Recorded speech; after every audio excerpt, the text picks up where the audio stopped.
morning, good morning. Let's not glitch today. It's the Last Minute Laura show. Good morning, good morning. Hello, hi everybody. I am a little late today because I have to feed the cat and the dog still. So just hang tight. I'll leave the mic on so you can hear me chat.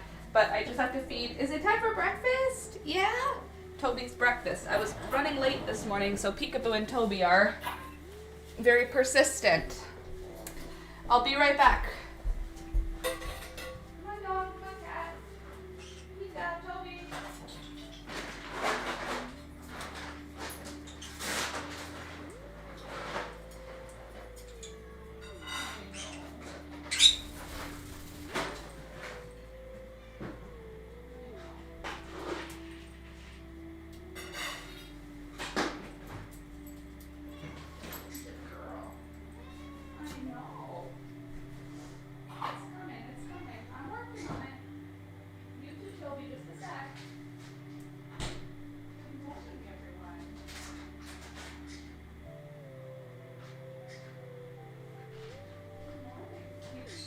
About, don't touch that, that's not yours.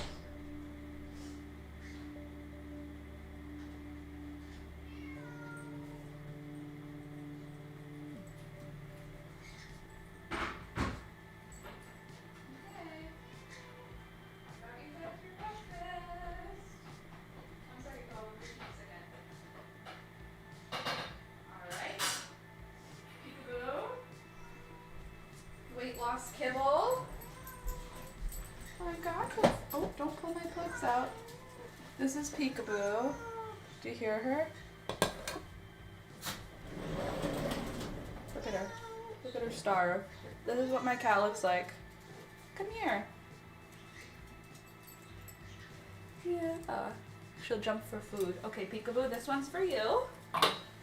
And then Toby. Here you go, Toby. That one's for you. Okay, ready? Breakfast. Breakfast. Breakfast. Good boy. Breakfast. There. Okay, you know what I'll do?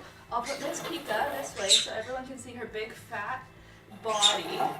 And then Toby, I'll just move you a little more this way so that everyone can see you both so good while you eat. Oh, no one can see you, Toby. You're invisible. You'll have to eat closer to Peekaboo. Good boy. Look at my animals getting along so well. Okay, let me get a coffee now. We have an arrangement. Be discreet and don't be blatant.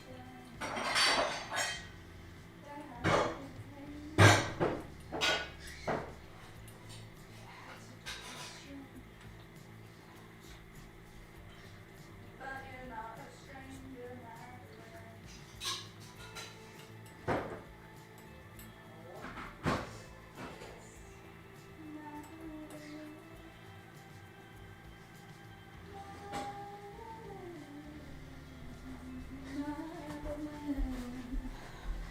But you're not a stranger, Madeline. Good morning, everyone. Good morning, good morning. Oh, I have to get my knitting. I am not ready. Can you tell? But I'm here. I may not be ready, but I am here. And that's good, right? At least there's that. I've been doing crafting. And I want to show it to you. All I've been up to. I've been up to a lot of stuff. Sorry, dog, cat. I need you to move. Oh gosh. Please don't break. Thank you very much. Got arts and crafts to show you. But first, before we see the arts and crafts, how about da da da da, a new scarf. Dried, blocked, and da da da da, way more wearable now that it has been washed and blocked. Oh, please just excuse the way I look today. I showered last night and did a whole grooming routine of, you know, shaved my legs, shaved my armpits, put on moisturizer after. And then I woke up this morning and I said, no. I won't be wearing a bunch of, my coffee cream powder.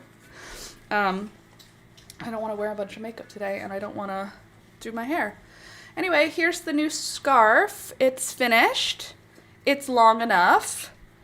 Sorry if it's still glitchy. I am not in control of the internet. You know that. So now let me measure her so we can figure out how big this scarf actually ended up and see if we made it to 5 feet long. I think we did. I do believe. That's a really cute top, but your skin is glowing. It's because I'm on an antibiotic for my skin, but thank you. Cute top. Thanks, Jules. I wonder where I got it. Okay, my total length is 32 inches. So we made it 64 inches long, which is great. That's what? 12 is 1, 24, 48, 60. And I said 64. 5 feet 4 inches. So for 5 feet 4 inches, it's, whoa, calm down. It's not quite long enough. Whoa. It's not quite long enough to do like a wraparound. Hold on. Okay, it's almost long enough to do a wraparound. Like if it was so cold that you just really needed to, you could. But I feel like this one does better as just like that. I think it'll drape over time too. I mean, it's already got way more drape than it did before. It was like stiff, whereas now it kind of falls like fabric, which is great. I'm pleased with that. Every time I stand up, my internet or something, like, make sure everything's plugged in. Everything's plugged in. Why do you do this? I didn't do anything. Anywho, Peekaboo, don't touch his food. Anywho, the scarf is now done. One Christmas present down. Like, I don't know, 14 to go. I'm not making 14 gifts. I just mean that's roughly, I think, how many people there are now in my life, which is honestly too many. Can we not? Yeah, and the basket weave is so much more readable on the full-size item. Agreed. I think that it looks very cute. I think it's going to be great. My baby girl is about to wake up and I'm having some anxiety. My goodness. I wish you would not have anxiety. Thank you. I hope that helped. Why don't you just try not feeling anxious? Have you drank water? Have you gone outside? Have you tried physical exercise? Are you eating healthy? Sorry, I'm just repeating everything that a doctor's ever said to me about my anxiety. I'm not bitter. By the way, the Christmas coffee mugs are out. All of my Christmas mugs have been released from their storage locations, and they are now out back into the cupboard where they will live until mid-February, when they go back into storage until next Christmas. Okay, also, I used about half of my dried flowers. No Discord allowed. Sorry, can't Discord during the streams right now. My computer is on the struggle. But I can show you all the things that I have. So I started gluing flowers down to this board of wood because I was bored.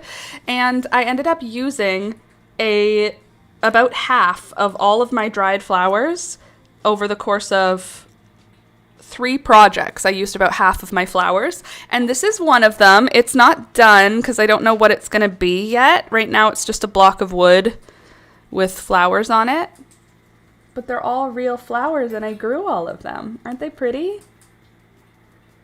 It's frustrating because in real life it's so pretty, but on camera, when I try to give it to you flat, the reflection from the shininess makes it less pretty.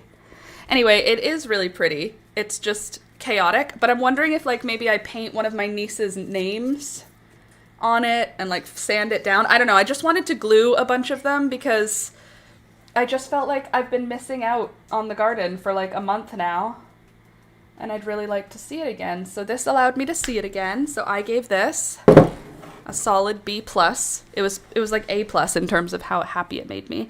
Another one I made as a Christmas gift for my sister. She already knows about it, so it's not a surprise. This one is all done with sweet peas. She really liked my sweet peas this summer, so I decided on a white background to just line up a bunch of them. And it looks so pretty with the white frame too. I love it so much. The frame was 50 cents at the thrift store, of course. Last but not least, this one is, I think it's my favorite. It's so much my favorite that I might keep it. That's how I feel about it. But I also might not. I don't know. Look at this one. So I did this one in a gold frame. Oh, let's see if I can get the reflection away. It's in a gold frame. It's mostly pinks and reds. And then I shoved one bright yellow marigold onto it. And for me, look how pretty that is. Isn't that pretty? The yellow in the middle, I don't know why, but I at the end when I was finished, I was like, I'm putting a marigold right in the middle. And it was the right decision. Sometimes I make the wrong decision. Sometimes I make the right decision. The yellow marigold on this piece was the right decision. So that's feeling pretty cool. So I've got 3 handmade gifts finished. 1, 2, and the scarf is number 3. 3 things off my list. Now, most exciting, I want to show you my book. I did bookbinding for the first time ever. I tried bookbinding. I have no knowledge, no skills, no tutorial friendships. I watched one video. Candace recommended me a YouTuber, lemon something lemon, star lemon, sea lemon, that's what it was. Anyway, sea lemon, I watched one tutorial and I went, I think I got it. I think I've got it. And so I made a list of all the things I have to do for bookbinding. And then I frickin' did it. And I filmed it. Are you ready to see this? Ta-da! Look at this. Look at this book. I bound it. I did this. It's got dirt on it just because my life is messy. And it does have glue residue on it because it was the first time I ever did it. But like, look. Hold on. Do you see there's like a spine? Do you see the underneath spine? Do you see this? I know, excuse the glue and the paper. I didn't think, and I put tissue paper where tissue paper shouldn't be. So ignore that part, but look. I did the front page thing that you gotta do on both sides, obviously. Look at this, look at that. Look at my new spine. Watch when I open the book. Oh, she doesn't fall apart anymore. Look at that. Look. It doesn't fall. When you open the book in the middle, it stays together. This was a curtain panel that my mom gave me a few years ago. This is tissue paper that is stuck to the back that will come off over time. I'm over it. But I'm proud of it. Even though it's not perfect at all, obviously it's not perfect, it does look like a book. Doesn't it? I made a book, you guys. I bound a book. So I did film the whole process, and even though it's not perfect, and I'm totally fine with that, I'm very proud of my work. It made me want to do it again. That's what it made me want to do. It was a lot of work. It took 3 days because of the amount of time I needed to wait for glue to dry. It probably only took like 2 hours total, but it was about 3 days because of glue drying time. I also had to spend about $20 on a stuff. It's so much fucking fun to make books. I agree. I had a lot of fun. I personally am really enjoying the idea of binding an existing book. I haven't gotten into the idea of trying to make my own book because I don't want to write on blank pages. I only want to write on 4 dot journal pages. That's what I like now. So what I'm thinking I'll do is I'll just rebind my bullet journals when I get them. Like, I get a calendar like this from my sister each year, and this year she couldn't find the whatever this is called. It's called like soft touch leather. It's not real leather, but what it feels like is soft touch leather. And she couldn't find that this year. She could only find like a basic hardcover. And I was like, I don't care what it looks like. I'll paint it or put flowers on it or whatever. But now I'm going to do this. Also, there is another thing that I'm going to be doing. Guys, you're so nice. It turned out so good. Thank you. It looks great. Thank you. The flocking. I don't know what flocking is. Can I look up what flocking is? Because does that mean I did something fancy? Because I did. Flocking book binding. A decorative technique that applies tiny fibers to a book's cover to create a velvety texture. I didn't do that. This is done by printing a pattern with wet adhesive on the cover's surface and then dropping or blowing the flocking material onto the glued areas. Oh, like what you do with velvet. No, it's just a damask pattern, not flocking. There's no flockery going on. It's just a panel from a curtain. The reason it's darker is because if you can see here, do you see how it's lighter here? This has been soaked with glue. This area obviously did not get soaked with glue. It's still stuck. It's just not dark like that. And then the pattern itself is just, it's not fibers. It's like woven that way. See? It's just woven. But look at this. Look at this crease I did. Do you see the crease? Do you see the end bits? I worked hard, okay? This was a hard job. I'm very pleased and proud of my work. Even though I will not say it's a good-looking bound book. It's the best bound book I ever made. It was my first time, and so far, it's the best. So, it's the best I've ever done. Ha ha ha. Okay, so there's that and that. I also made a, what are you called? A Christmas ornament with Shrinky Dink, and it didn't work perfectly, but it worked pretty good. Here's Thunder. 2011 to 2025. Mr. Thunder. So I made that with a Shrinky Dink with my sister from another mister. It's not fuzzy. I think I found, what the heck? Alex? Hello? Headphones. I think I found those exact curtains at the thrift store and gave them to my friend. Well, then your friend gave them to my mom, and my mom gave them to me.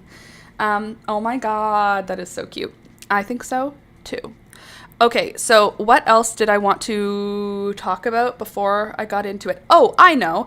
I also wanted to show you, it was garbage day, so I went looking for food that was rotten, which is what I do the day of garbage day.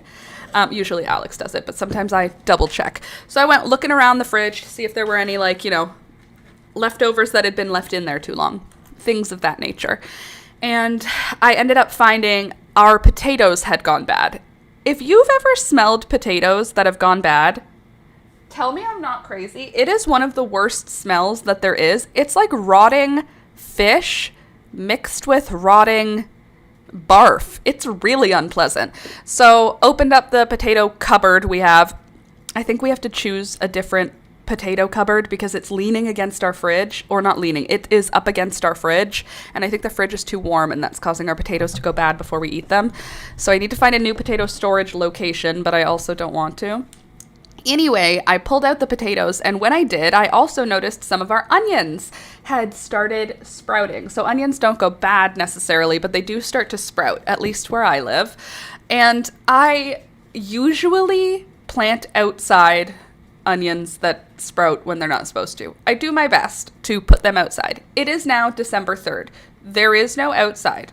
Outside is now off limits for plants for quite some time. So I took the purple onions, red onions, whatever, and I put them in some potting mix. I covered them not entirely, like more than halfway, but not entirely. And this didn't have any growth on it. It was just sticking, I could feel there's growing happening. And then this one had white sticking out of it. I put it in soil and took it out of the cupboard, and literally 24 hours later, there's a growth point on the small one, and the big one has turned entirely green. So these will go outside in the spring, and they'll make a flower, and then we will have red onion flowers. I'm not going to harvest them like onions because I don't care, but it adds an extra thing, an extra tall item. Toby, guard your food if you don't want her to have it. Peekaboo's just sitting underneath me staring at Toby's food. So that's another thing that I did. Did I do anything else that was cool? I painted some. I worked on my olive tree that I'm hoping to be finished by Christmas. I think I'll be done.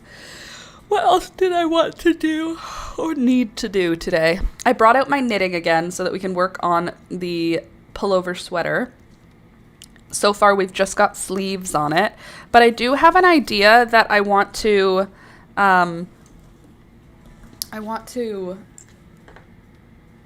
use a garment I already have for the shoulders of the sweater.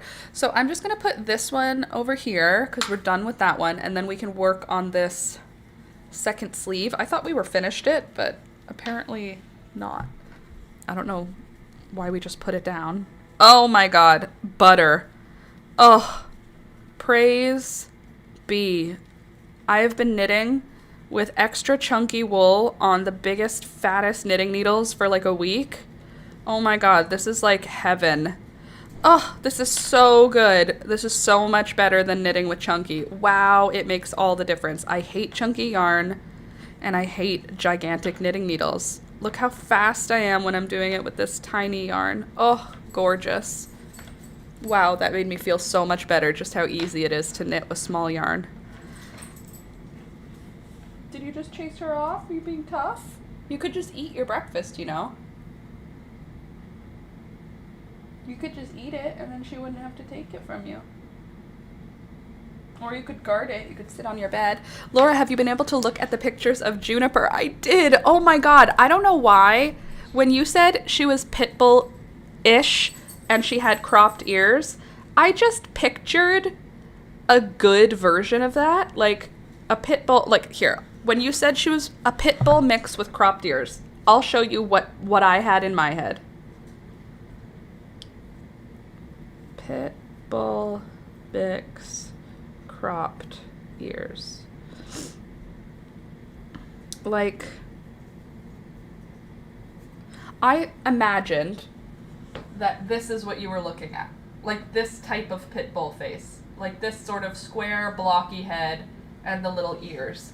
And I'm going to show you guys what Candy got, because it's not that. It's like, it's a dog, a regular dog, and they cropped the ears on it. I understand that she's like a pit bull mix, but when you see the way that they cut this dog's ears, it doesn't look like the face.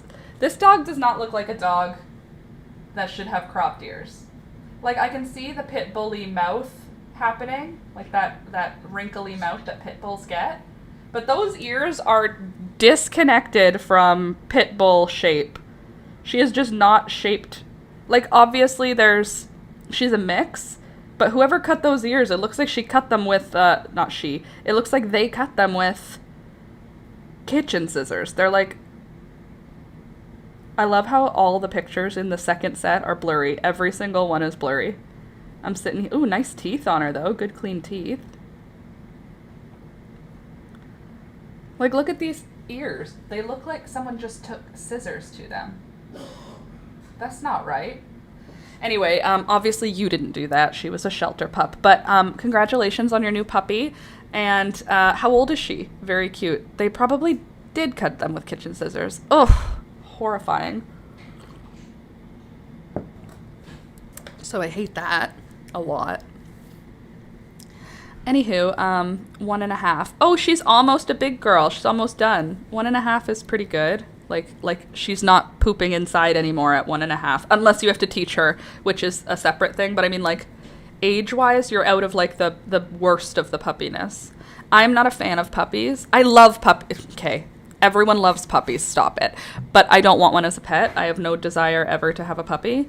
But if I was going to have a puppy, a year and a half would be like probably the cutoff. She has Giardia, so we have to take her out more. Oh, great.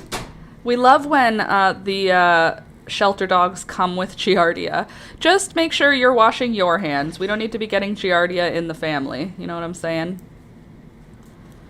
Ugh.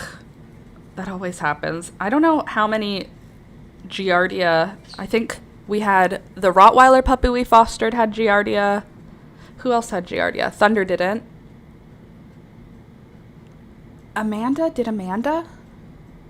We had a foster dog named Amanda, and she had everything. She was very unwell. But I don't know if she had Giardia, but the Rottweiler puppy did. The Rottweiler puppy was fine. Our house was just covered in diarrhea for a full week. And then she was fine. She ate more than she diarrheaed, so all is well. What's that? I don't know. Giardia, it's like if it's in humans, it's like it'll make you throw up and diarrhea. It's like it's not like the flu because it's a bacteria, but it's makes you sick. And dogs get it easier because they're licking puddles and interacting with the wild world, and wild animals get Giardia. So if a squirrel has Giardia and pees in the puddle and then the dog drinks out of the puddle or walks through the puddle and then licks its paws, it's like easier for dogs to get it than it is for people to get it. But if people get it and they're old or babies, it can be dangerous. So, oh right, I was going. Anyway, we got free meds though. That's the least they can do if they're giving you a diarrhea puppy. I'm just saying. Stop it. A little tuxedo baby. Look at this kitty cat. Look at her little feet. If it's a boy, I don't think it's a boy with those feet. Had to show one of her falling off the couch. Okay, it is a girl. What's her name? What's the new baby's name? I love baby animals. I would take a kitten. I won't take a puppy is what I'm saying. If someone said, this puppy needs a home, will you please take it? Unless it's a Chihuahua, the answer is no. She's growling at Peekaboo. Oh, she's right underneath me. She's right here. Look, you can see her. Here she is, facing his food. I'm pretty sure she's a girl. Her name so far is Oi, criminal, get down. Wait, Raven. Oi, criminal. Oi, criminal. Wait, how do you put an Australian accent on a Scottish accent? G'day. Oi, crikey. Crikey. Let's think. Oi, criminal, get down.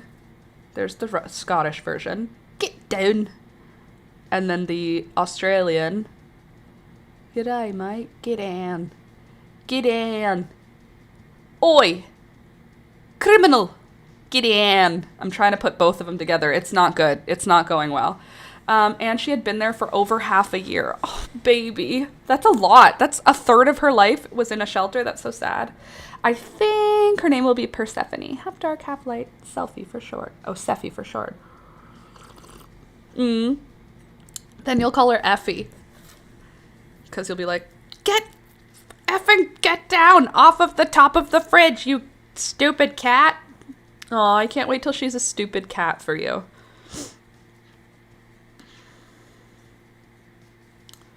I think that I would like a boy cat named Hank. Hank.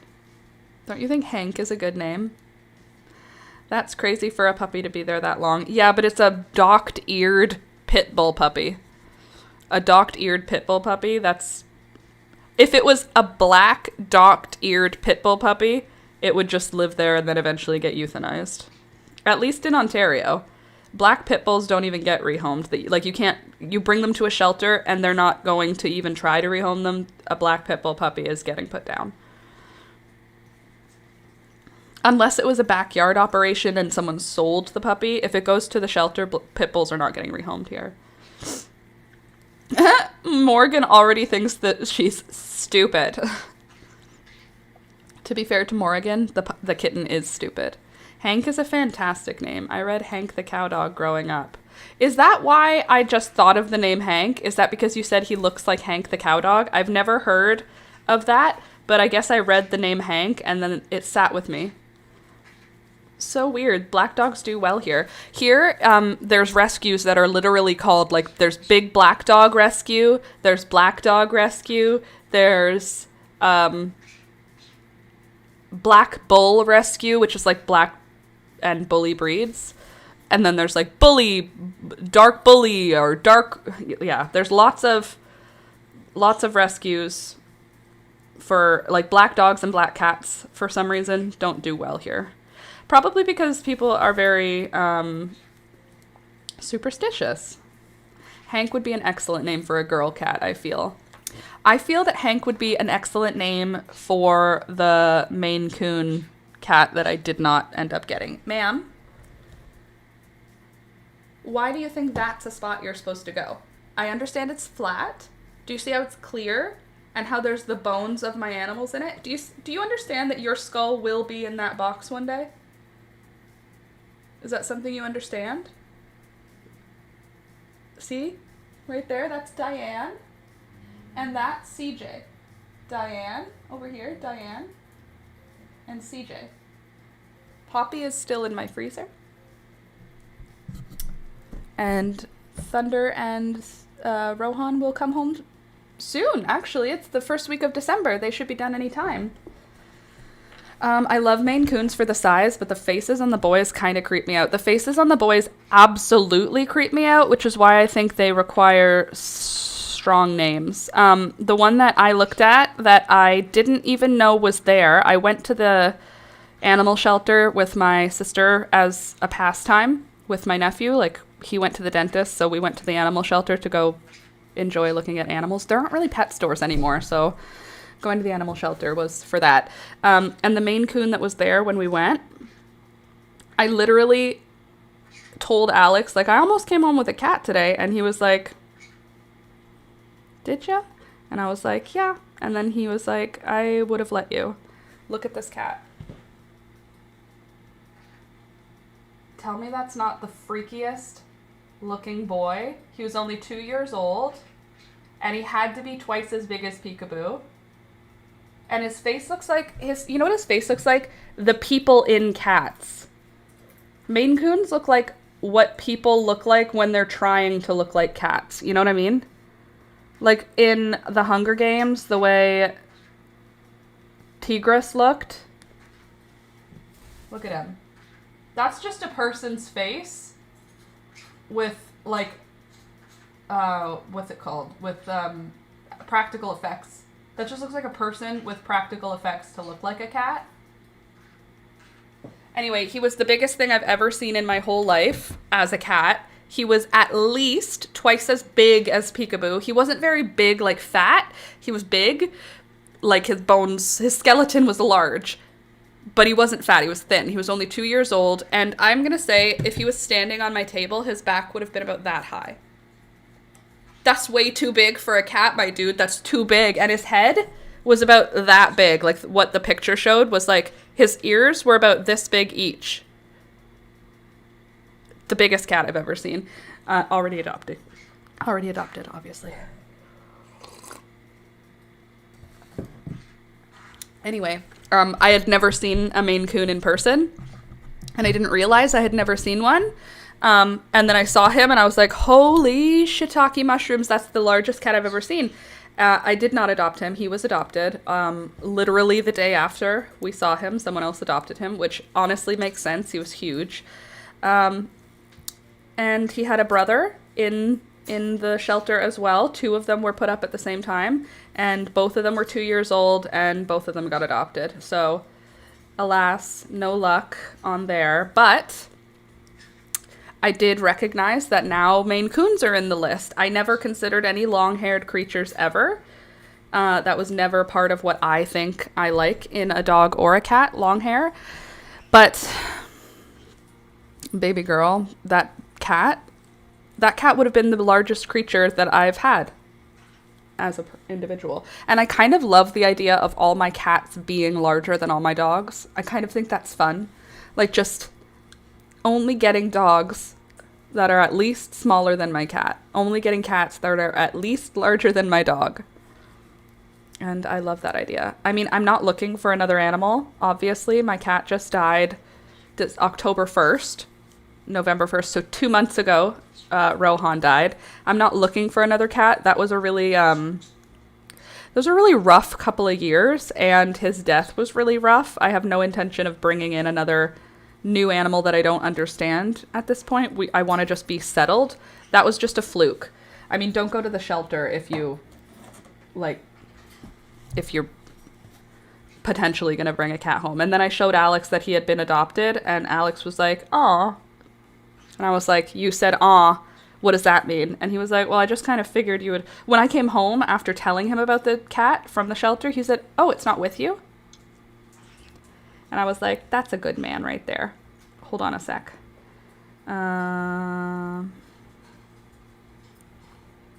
Yeah, it's not with you? No, it's not with me. I did not adopt the cat. And he was like, "Okay." And I was like, "Could I have?" And he said, "Yeah, you could have."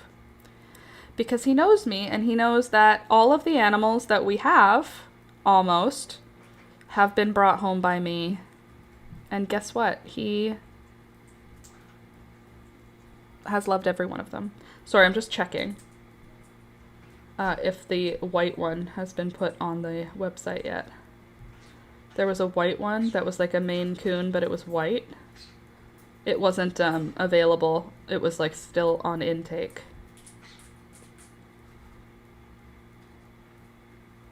I mean, that could be her. What's the tail look like on that one? Hold on a sec. I can't tell what they look like from the photo, but what I saw in the shelter was insane. The cat was the prettiest thing I ever done saw. I'm just finding her again. I'm gonna see if this is her. I felt like it had longer hair than that.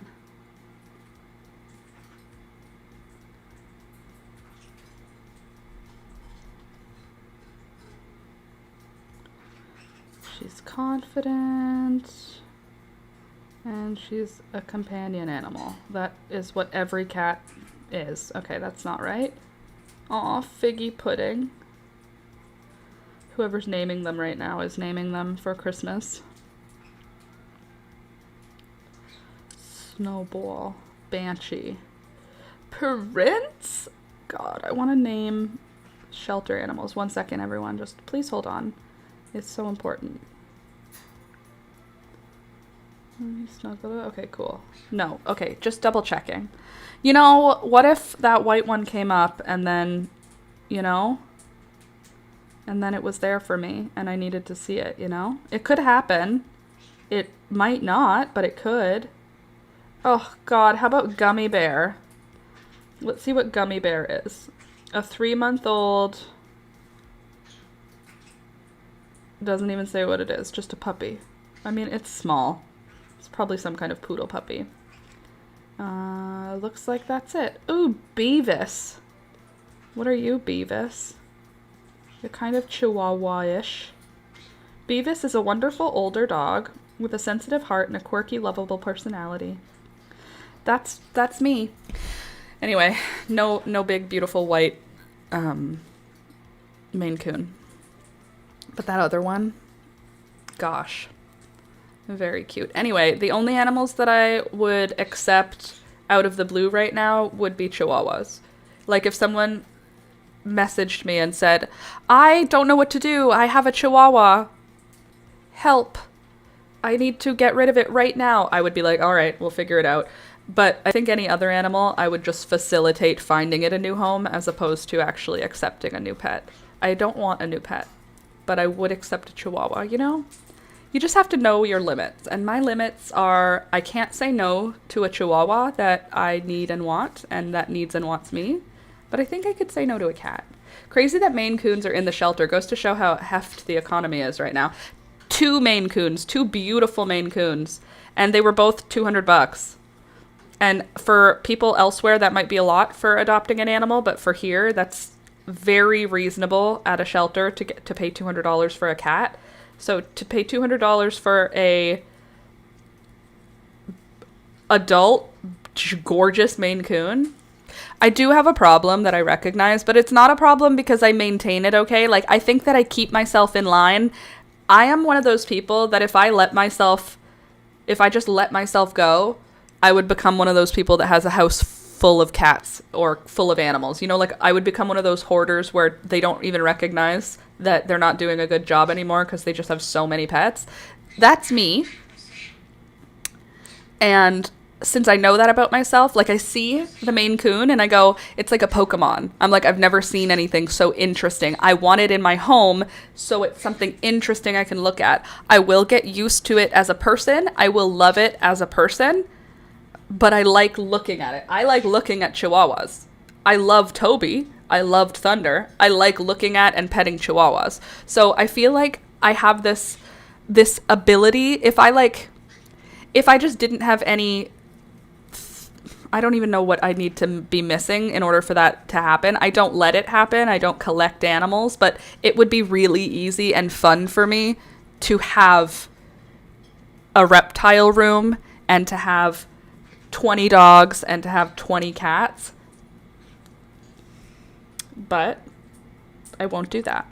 Yeah, if you had no morals, you'd be a hoarder. If I had no morals, I would be an animal hoarder.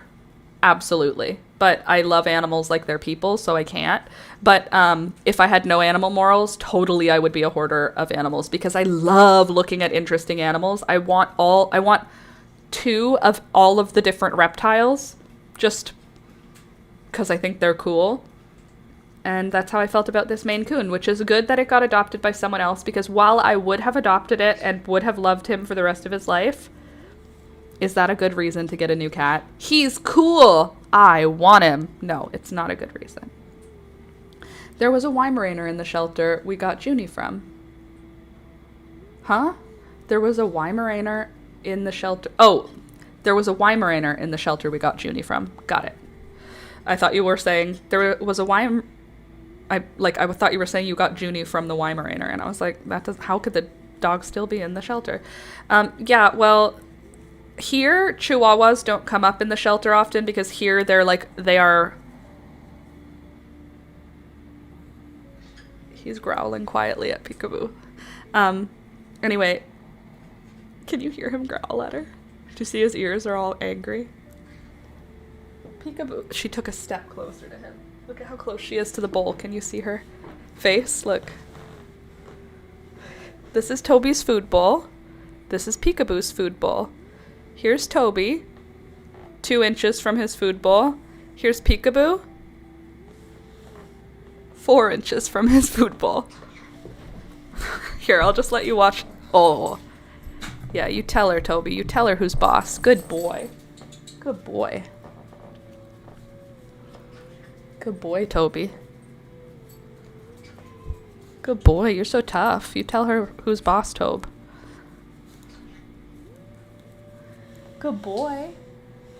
Peekaboo, that's not your food. You leave that poor guy. Have to go for some time. See you in a bit. Sounds good, Louisa. See you soon. Yeah, I would love a bunch of frogs and a giant aquarium of freshwater fish, too. I don't care about freshwater fish. I would like a giant aquarium of saltwater fish. But I have 0, and I'm saying truly 0 desire to take care of a saltwater tank. I want coral. I want sea urchins. I want jellyfish. I want seahorses. I want all of that stuff. But I don't want to take care of it. I want someone else to take care of it. Because, like, the pH and the electricity and all that. I don't care about many freshwater fish. They don't interest me. Because I like going to, like, natural water sources. And we have those here. And there's lots of freshwater fish in them. So I get, like, my happiness from that. I would be happy with a dart frog vivarium. The only freshwater fish I would be interested in would be if I had a giant paludarium, which is like an aquarium half and a terrarium half for like frogs and stuff. Then I would put a couple freshwater fish in there. Something small though, like mollies, just nothing major. See, I don't like the look of saltwater tanks. I love a lot of animals in there, but I hate the neon harsh white light they need. Yeah, but couldn't you like give them different light when you're not around? You know, like at night, I can turn these lights to being red. Couldn't you just do that for them. Or put it in a room where it's right next to a window so that bright neon light looks like it's natural light. I'm not a doctor. All I know is that saltwater tanks are cool. I just don't want to take care of them. Yes, a dart frog vivarium is exactly what I want, or a polydarium setup. Yeah, I would be good for a vivarium or polydarium. I just want the least amount of work for me, so I would want bioactive, and I would want...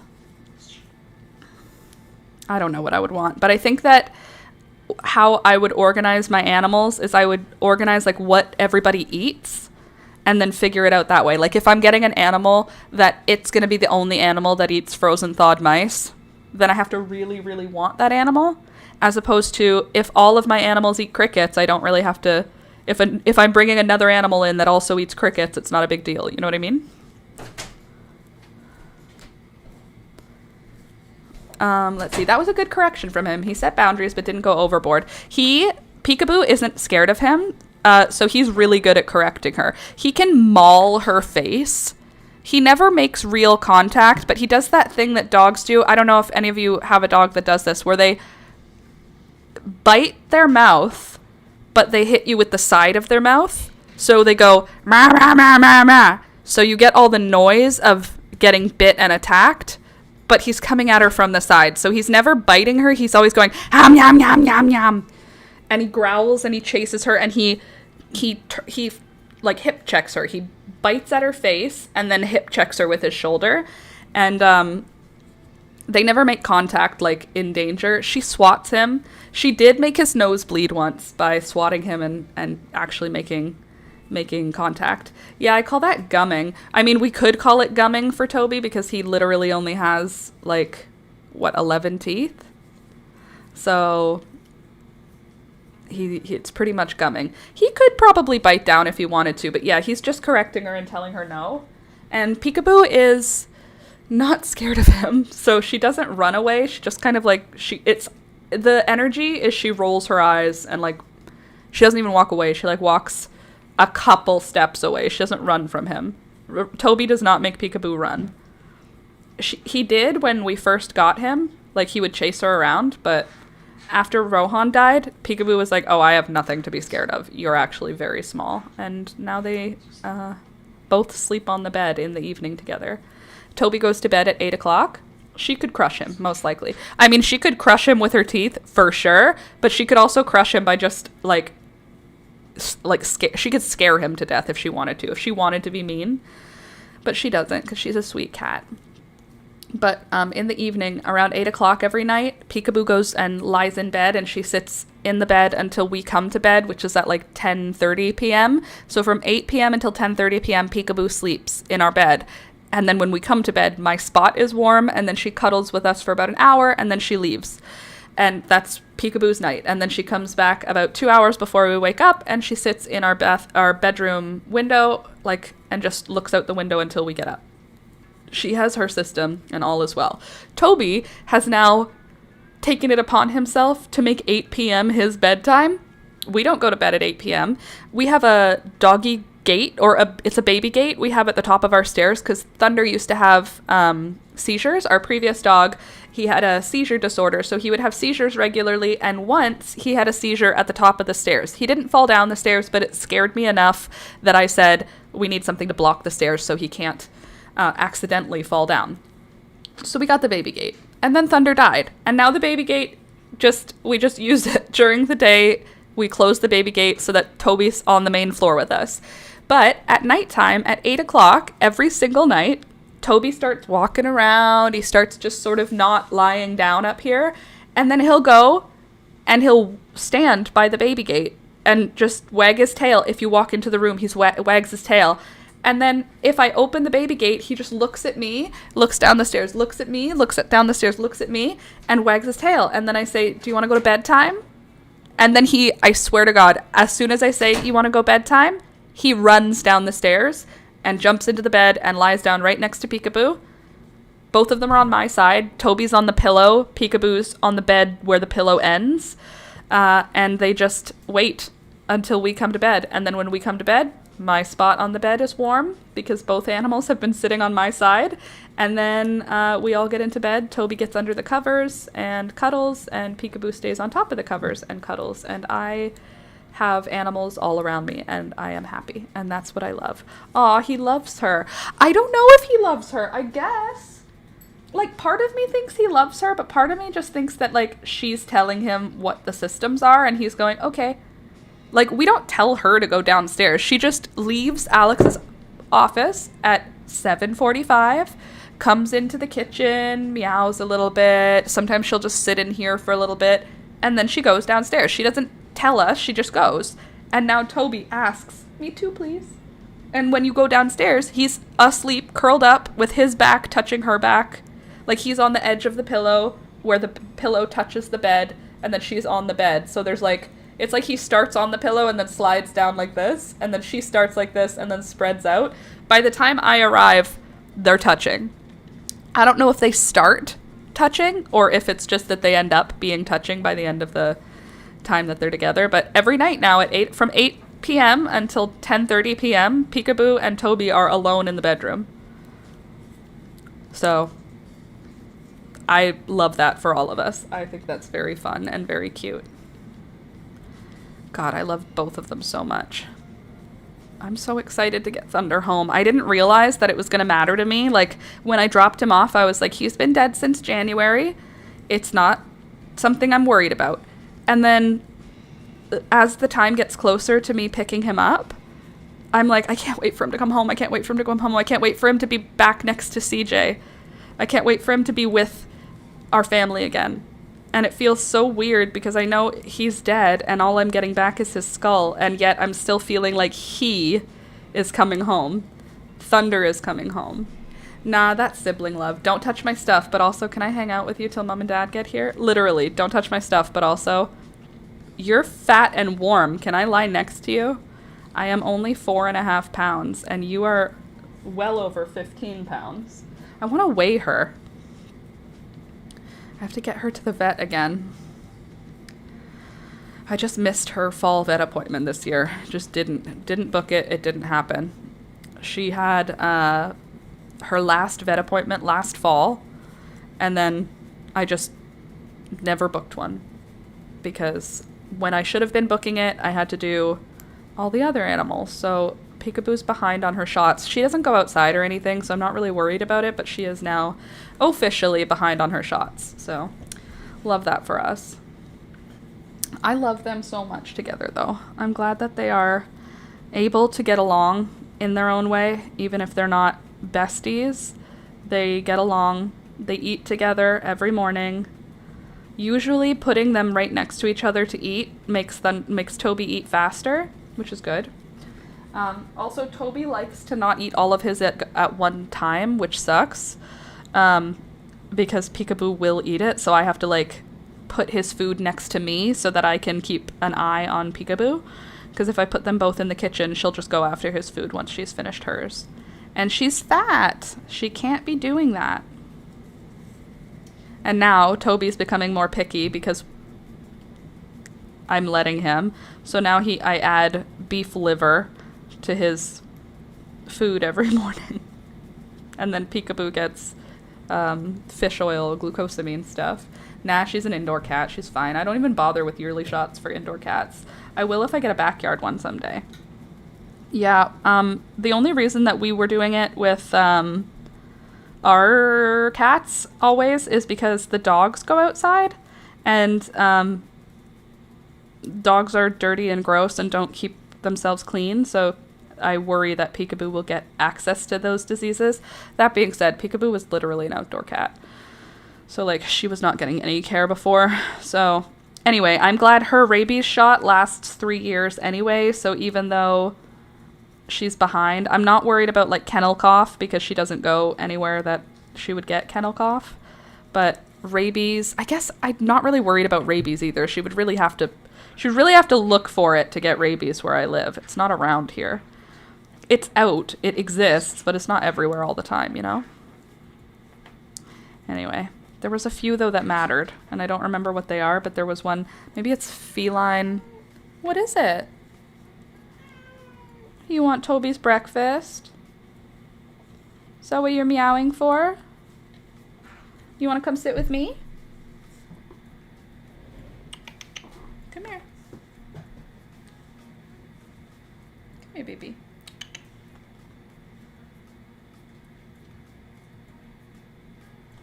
Hi.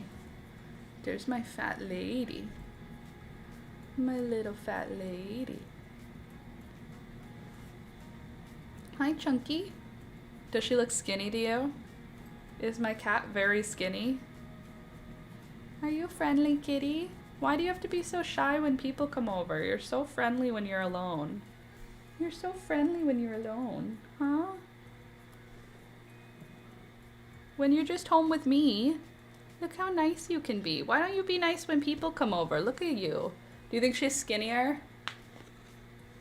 Does this look like a skinny cat now? This is her big fat belly. Yeah. Yeah. Oh, she's so scrunchled. It's too cold up there for rabies to be widespread, so many animals that end up infected will just die in the winter, so it's harder to transmit. It's true. We do get rabies occasionally, though, in like foxes and raccoons and stuff. She's not trying to escape, by the way. This is not an escape attempt.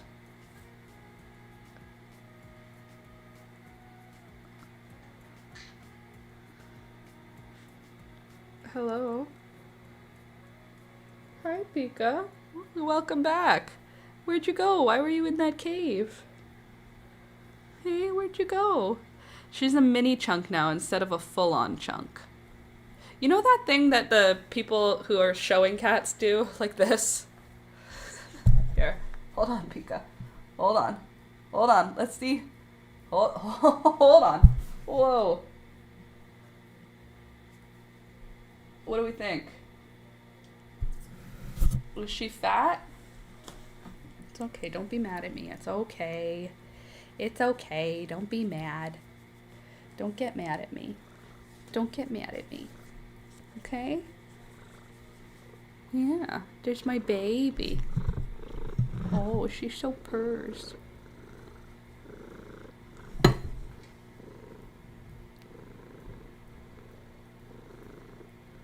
you put your paws up on my arm so it doesn't look like I'm strangling you? Oh, thanks, babe. Sorry, guys. We will definitely knit again in a moment when Peekaboo's done with me. Look, she's definitely still overweight, but she lost weight since last year, in my opinion. Yeah, she's definitely still overweight because she's just a fat cat. But what's frustrating is that her face looks like it's round, like she's fat, but look, it's not. She's a skinny little faced kid. Look at, that's how skinny her face is. Also, look at her just tolerating this. But when you let go, all this isn't face. It's just fur. Look at this. But really, she's just a little lady. But she got all this big face fur. What do you think, Peekaboo? Are you still fat? Oh, I can't see any ribs. I tell you what. I don't see any ribs. This is all just big, fluffy, round tummy. Yeah. You gonna make muffins right in my hands? Yeah. Oh, you biscuit baby. There. Okay. You can go now.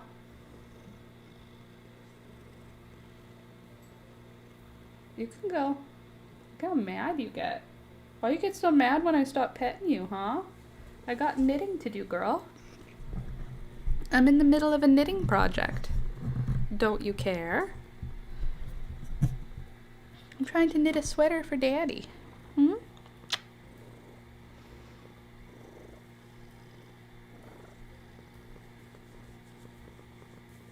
Can you believe she used to be mean and scared? Look at her now. No fear. You have no fear of me, huh? You and me are besties. You're my best good girl. Yeah, you are. My best good girl. Okay, you have to leave now though because you're covering me in gray fur, and while I do love you, I find that sensorily upsetting. I'm just gonna scooch my chair forward a little. Gorgeous. Then we'll just tilt you up a little. Gorgeous. Where are you going? You just leaving? You just out? You going somewhere else? And she's off. And I'm covered in peekaboo individual hairs, which is super fun. Love that for us. Golly. Morgan has the big ol' fluffy sideburns. She's floofy too. Hey there, Sid. We're having the most stressful week, but Susie's doing awesome and her blood work is back to normal. That's good. I'm glad that Susie is doing better and that she's recovering well.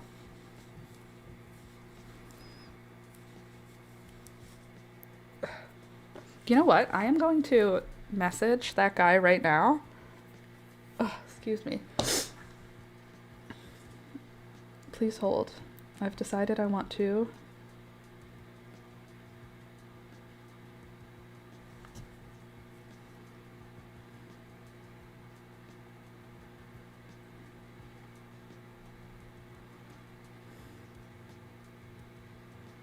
Just reaching out to check in on Thunder and Rohan.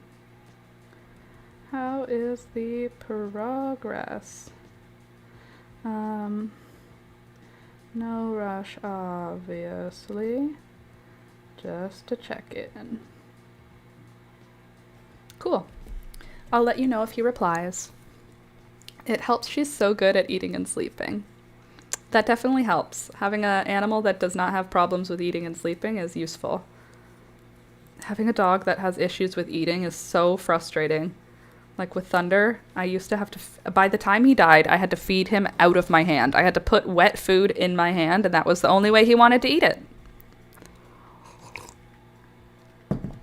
Before he refused to eat any other way than out of my hand, before that, it had to be wet food on the floor.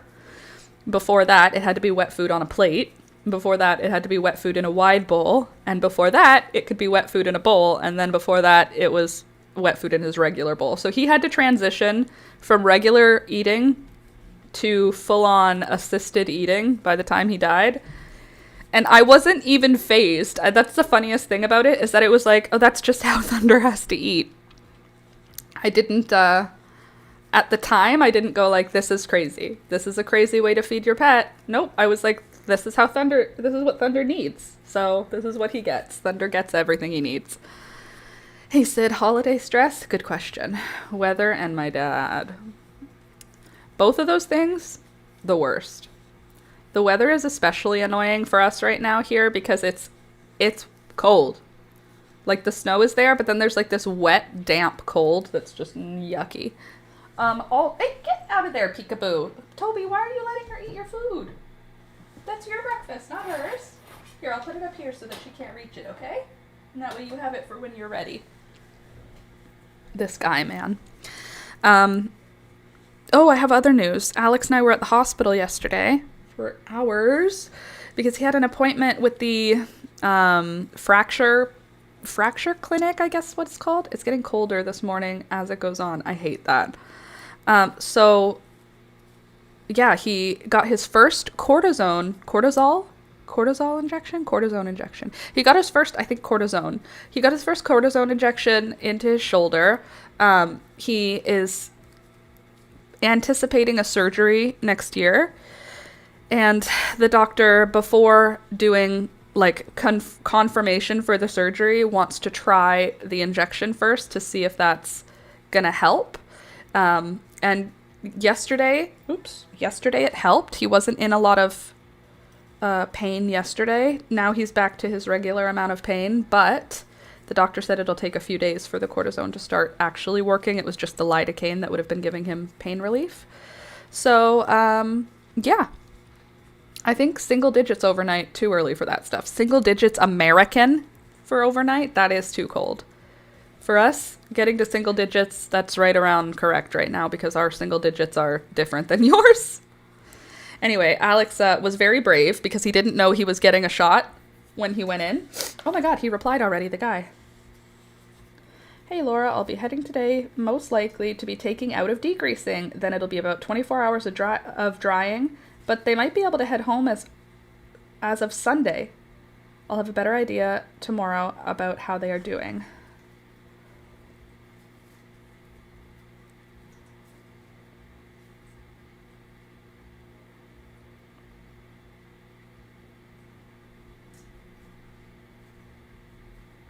Cool. They may be ready as early as Sunday. That would be crazy. Yeah, our 4 is your minus 20? Whoa. If you're getting in single digits, does that mean you're getting real cold then for American? And he said, no problem. Awesome. Thunder and Rohan may be ready as early as Sunday. Oh, I want him to come home on Sunday. That would be nice. It is nice, though, that we're going to get them home before Christmas. Speaking of Christmas, Alex already got me a gift. Yesterday, he went and picked me up a new pair of running shoes. He got me these running shoes that Alex is he cares a lot about my joints and about my pain. So where I would go to Walmart and buy a pair of running shoes that I look at, try on, and buy, Alex goes into the deep lands of Reddit to find the best products for like tendonitis and the best shoes for people who just walk and don't do like exercising in them, just for walking, and the best shoes for support and the best shoes for ankle strength and all that.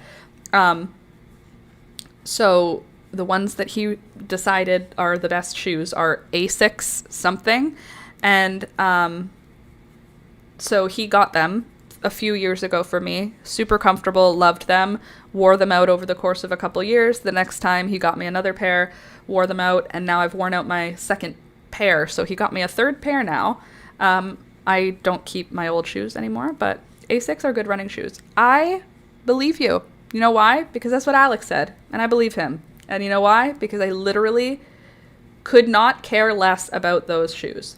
I wish that I could wear men's dress shoes or old ladies' lace-up leather shoes always, but I can't. And since I can't, sometimes I have to wear ugly running shoes. And all running shoes are ugly. I've never seen a pair of running shoes that I didn't think was ugly. So since that is how I feel about them, I don't care what they are. I don't care. So when Alex says, these are the best, I go, they're comfy. They're ugly, but they're comfy. Thank you. Asics are what a lot of your nurses use. Yeah, good for walking. Cool. Again, I believe you. From someone with a PT parent. Yeah, so like I said, I believe you all. I believe all of you. I just think that running shoes are ugly. And I needed a pair, though. And Alex got a pair for me. And I'm not even going to ask how much he paid because the price of running shoes offends me. You know what bothers me? I hate spending big money on clothing items that I don't get to fully customize. Like a winter coat costs a lot of money.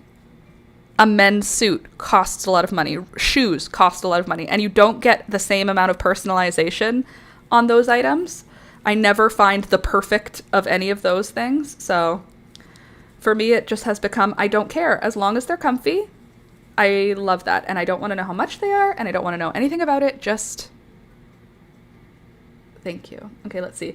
Will do. They were looking awesome when they went into degreasing a month ago, but I'll let you know what I see today. Oh, they were looking awesome.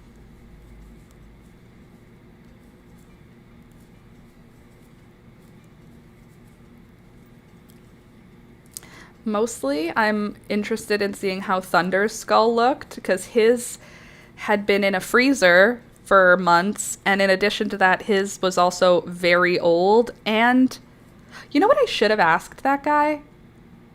No, that would have been weird.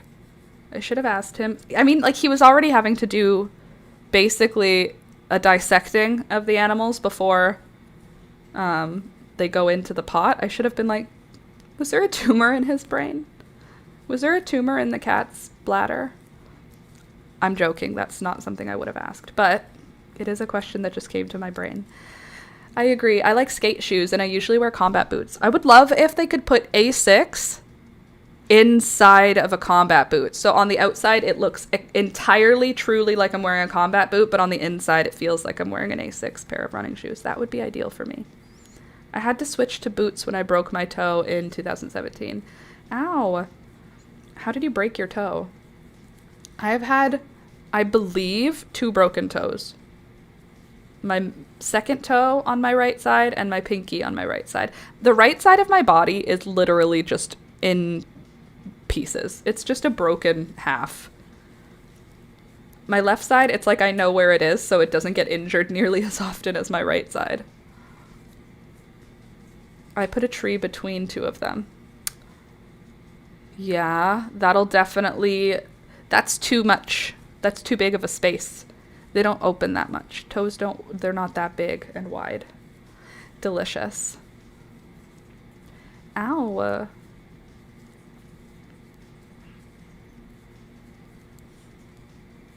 This is going really well. I way prefer knitting with this size yarn, let me tell you.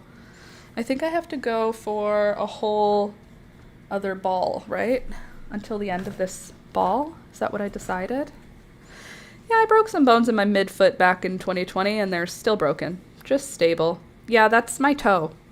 It's stable. It has recovered. It still hurts. If anything happens to it, it hurts way more than it needs to. But day to day, it's fine. Major weather changes also make it sore. Super fun. Super normal. Really clean spiral fracture. Nice. I mean, if you're going to break it spectacularly. Exactly. Just shatter it. Just destroy all of your foot bones. What are they even for? Well, let me tell you. Everything. I wonder if my broken toes has led to adjustment in my gait in a way that is causing my knee, hip, and ankle pain. Wouldn't that be funny? I'm like, oh, the broken toes, that's no big deal. Actually, they've done everything. I mean, the other option is surgery, and it's 50-50. They actually help it. You can't have it, Peekaboo. Sorry, honey. It's Toby's dinner. You want to go hang out in Alex's office? Actually, Laura, that could be the issue.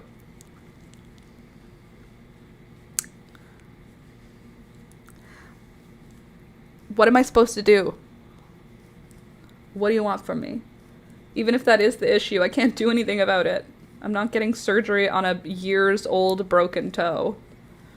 I've been dealing with a bad bunion and working really hard not to limp at work. Ugh, lol, it probably is. With my luck, it probably is. Because you know what? The tendinitis, literally, the first break in my toe happened at the concert that my foot got crushed at that developed, instead of healing, into tendinitis. Like, when I hurt my foot, that was that was all at the same time. Oh no! What if it's all the same problem? I try not to limp, but my Achilles tendon is very much inflamed right now. And even though I am making an effort not to eat highly inflammatory foods, and even though I'm being active, it's not, my Achilles tendon is so in pain that it kind of forces a limp. Not always, but let's see. If I stand up right now, is it painful? No, see, right now it's fine.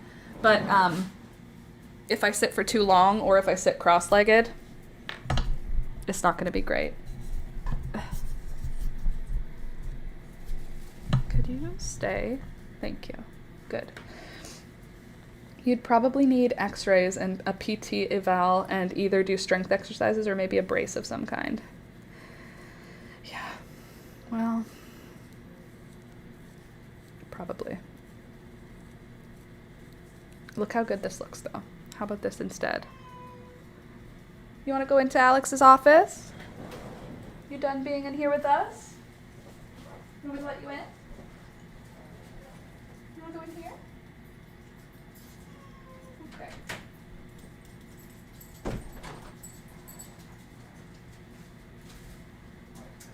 How about you? Do you need to go outside? All right, let's all take a bathroom break. If you need to use the bathroom, this is a good time for it. I'm about to go to let the dog out, and then I'm gonna go pee. So I'm gonna just put an ad on for you guys if you hate it. Toby is so cute on his little couch. I agree. If you hate it, go for a walk. Come back in, I don't know, a couple minutes, okay? I just have to go pee and let the dog outside. Oh, now I really have to pee now that I stood up. See you soon.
Okay, I am back. Madeline. All right, folks. Ladies and gentlemen, start your engines. All is well, all is well. Welcome back. All right, I'm gonna work on my indie web stuff. It's been a fun little thing. Okay, cool. Toby is too cute on his little couch. Are you too cute, Toblerone? He went poop and pee, so that's awesome. Okay, what did I want to do? Do I want to knit or do I want to paint? What do you think? What do you want to do? Do you want to knit or do you want to paint? I need your feedback now. I'll just put a doodad. Hold on, where did you go? Where'd the white one go? Oh, it's sitting here. But you're not a stranger, Madeline. Can I have a kiss? Good boy, thank you. All right, let's put up a poll to see what everybody's in the mood for. Are we more in the mood to just watch me knit for the next hour and a half, or are we more in the mood to watch me paint for the next hour and a half? Please be ready. If the knitting is for Christmas, knit. First of all, how about that? Start a poll. Knit or paint. I'll show you what the option that I'm working on for painting so that you can decide, okay? The knit is not technically for Christmas, it's just a knit I'm working on. You know, technically the painting is for Christmas, so how about that? I don't know how to fix this yet. Haven't figured quite how to fix it. But we're getting somewhere. It's coming. It's coming along.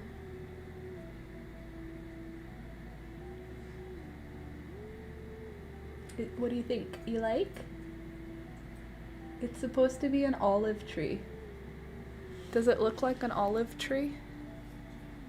If you think the answer is no, I don't want to hear it. I only want to hear yeses. Anyway, that's the painting I'm currently working on. Let me get my other camera set up. A gift to you. Madeline. Madeline. Good. But you're not a stranger, Madeline. I need to figure out how to create alternate skins for the page. I want a vintage Windows 98 thing for a light theme and a sepia theme. All right. All those words mean things to me separately, and I hope that you succeed. I don't know what olive trees look like, but it looked like a gnarly old tree, and that's a vibe. Well, they look like that, okay? Okay, don't look down my shirt. Rude, first of all. Second of all, here's what it looks like. Oops, sorry. But a bit bigger. Without that reflection on it.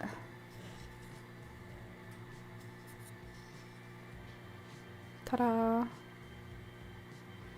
So I am happy with the clouds. I think the clouds look awesome. I feel pretty content with them. They feel like the way that clouds make me feel. I feel like maybe I'll remove this bush or I'll fill this whole front section up with similar bush styles.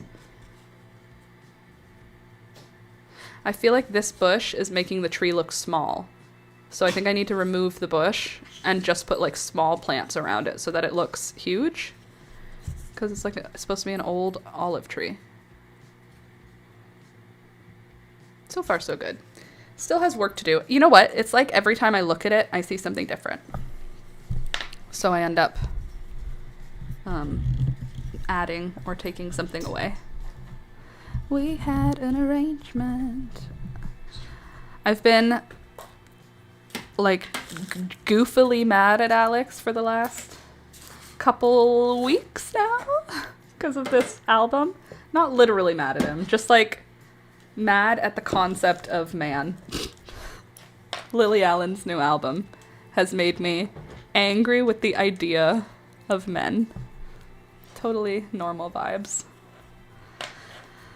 All right. I'm very brave. Look at me going back to knitting. 67% knit, huh? What's that mean? That means out of 3 votes. Thank you. Thank you, all 3 of you. How many people are here right now? There are at least 8 of you here. I would really appreciate. It's going to take you a sec, like 1 sec. Go vote. It's in the chat. Look at the live chat. There's a poll. You can click on it, and then you have an option between knit or paint. Please click one. I'd like to see what more people think. But if you don't vote, I can't see what you think. Sounds like a great album then. It is a great album. I mean, it's sad, but like, so are all of the best albums. I don't know that any of my favorite albums aren't sad. So this one's sad, but it's like Lily Allen sad. So it's more like angry. And I also love that she just says it. She just says it. She just says it all. Literally. She has a line, and it's she gets into, they have a second house. So they have a house, and then they rent an apartment, and the apartment is like his space for when he's working.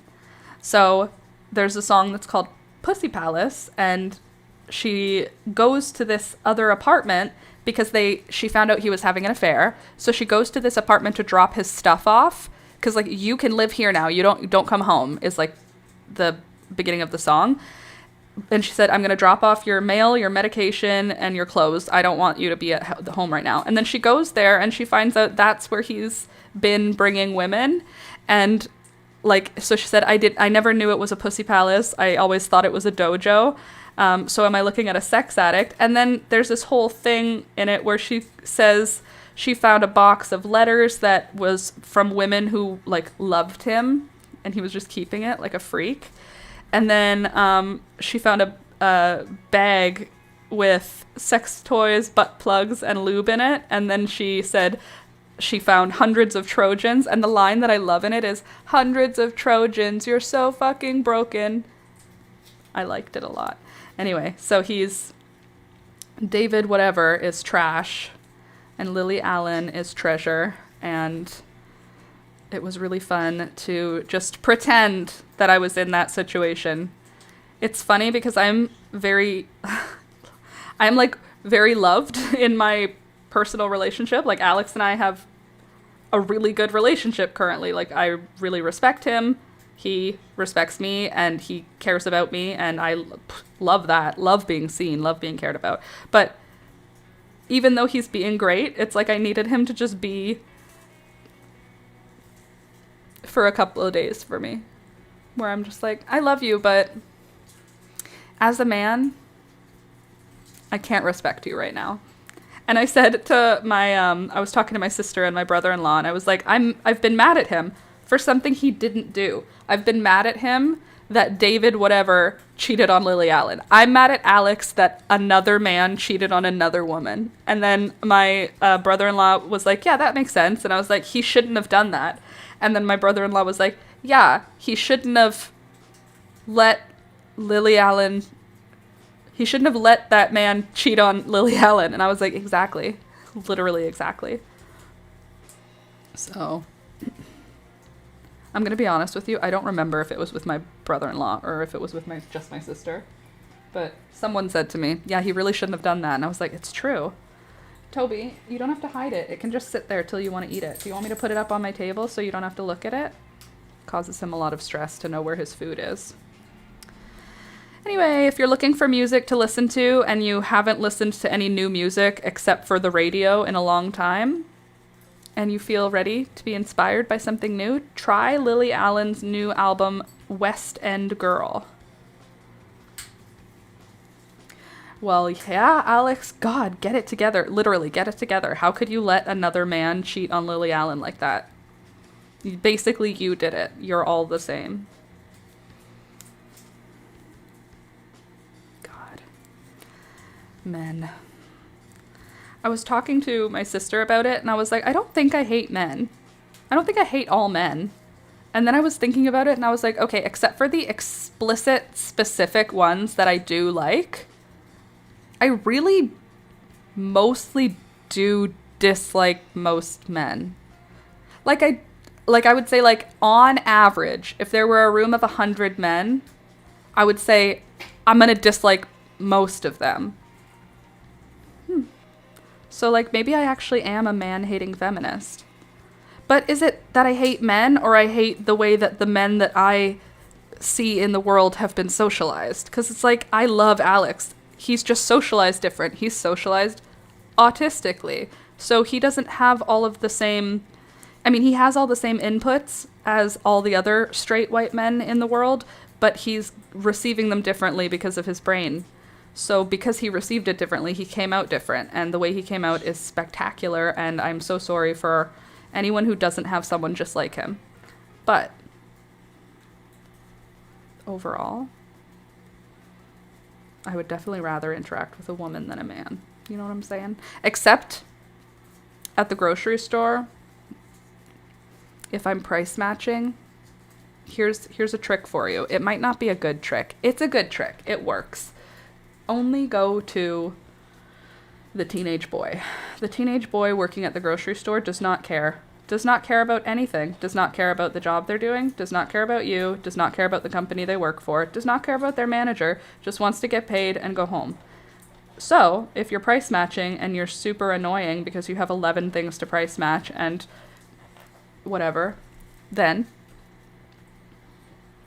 I go to the teenage boy and I never have a trouble. You know where I do have trouble? With the 20-year-old girl, with the older lady. The people who think that they are representing the company and take it to heart, they give me trouble every time. The teenage boy never does.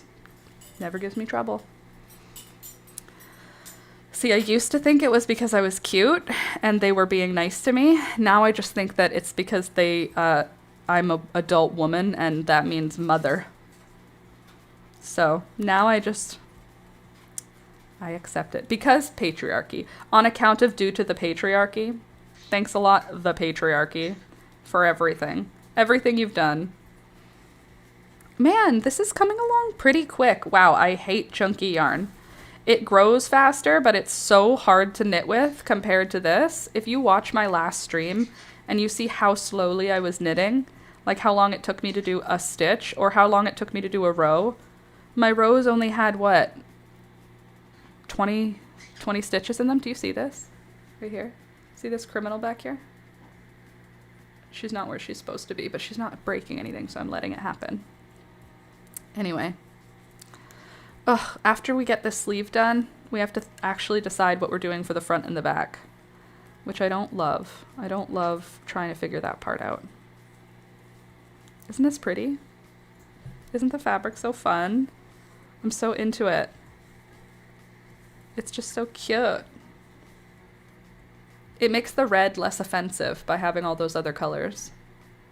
You know me, I'm not a big fan of red. So what's going on for the rest of the week? Anything exciting? Anything upcoming? Let me just try and get you guys a little closer so you can watch the knitting in action. Yeah, anything exciting coming? Nothing exciting on the docket for me. Like, ever again. I don't think there's anything. What's that yarn? It's a Patons Croy sock yarn, 30% alpaca, 70% acrylic. Sorry, I had to remember. I didn't keep the label. Why would I do that? That would be useful. Then I wouldn't have to remember. No. Croy sock yarn, alpaca, acrylic. I start a new job that next week. That's basically it for me. That's exciting. Like a whole new job, or like you take on another customer?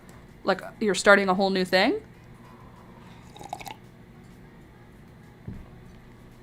Either way, awesome.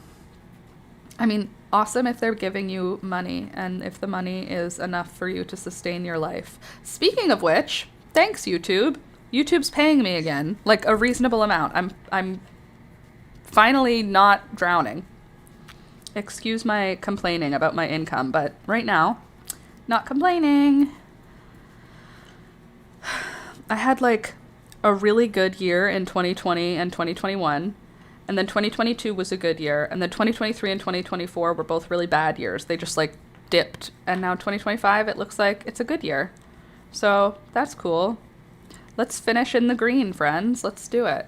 A whole new job, same role, new company, therefore new clients. The money is never enough, but like, oh well. The money will never be enough. We live in end stage capitalism. The money will not ever be enough. But the money will be enough to allow me to pay for Christmas presents this year and not worry. So that's cool. The money will be enough that I'm not going to be depleting from my savings. That's cool. I don't think it's going to be enough that I can add to my savings, but it's not going to be taking away. So, I have a house, or I have a roof over my head. I have a family. I have my friends. All is fine. All right, good. Thank you for 5 of you for voting. Knit versus paint. That would be, what, 1 of you said paint? Thank you to whoever of you voted paint. You're very nice. Maybe on Friday we can paint.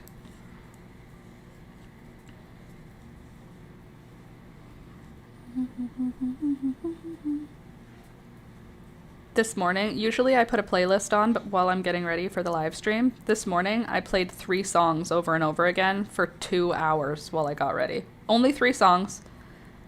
Anytime it passed those 3 songs, I went over to my computer and I went back to the previous 3 songs. Totally normal behavior.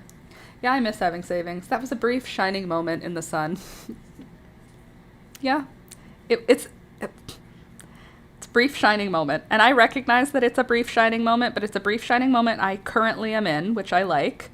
I'm not like, wait, aren't you on to the bubble month? Oh, the Buble month?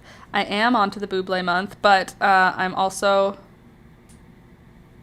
haven't actually started it yet. But yes, I should. I should play that today. I have not started yet. Good call. That's my only Christmas album I listen to is Michael Bublé's. Yeah, but those were the correct 3 songs. I get it.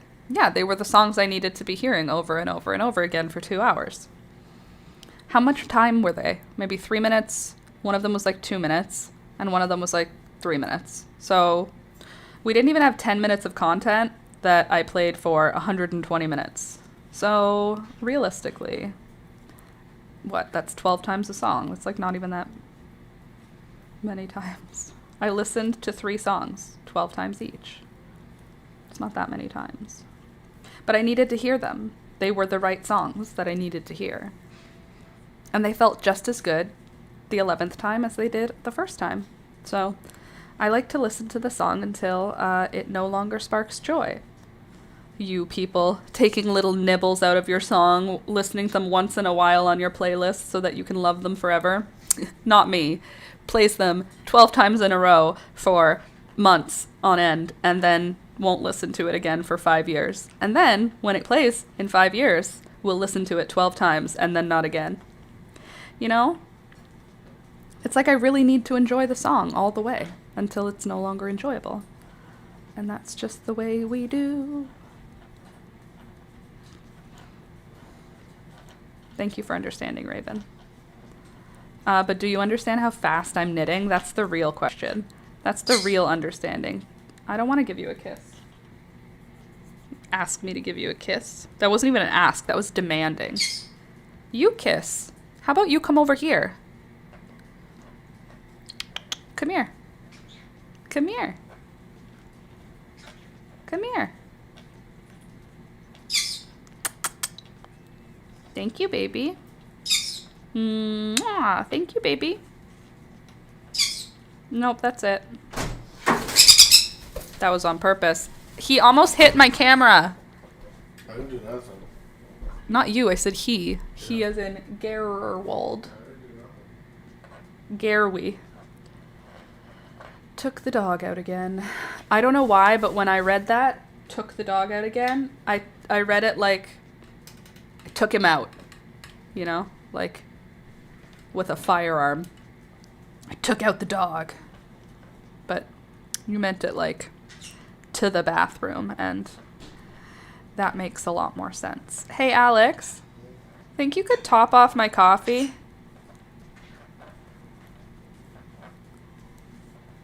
Crime. Exactly. It is a crime when he does that, when he comes in here to scare the birds. You criminal. If it looks dark, can you add cream?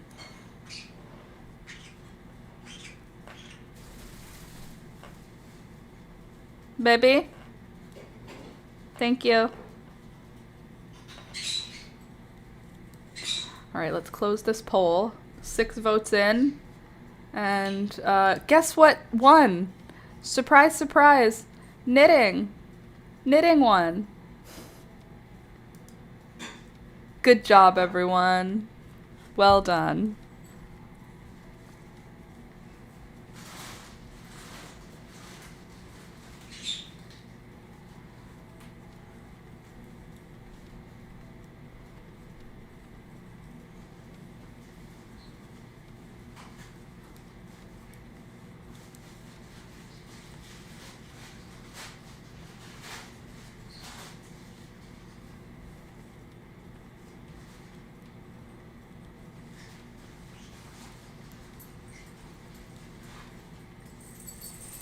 Yay, democracy. I'm here to help.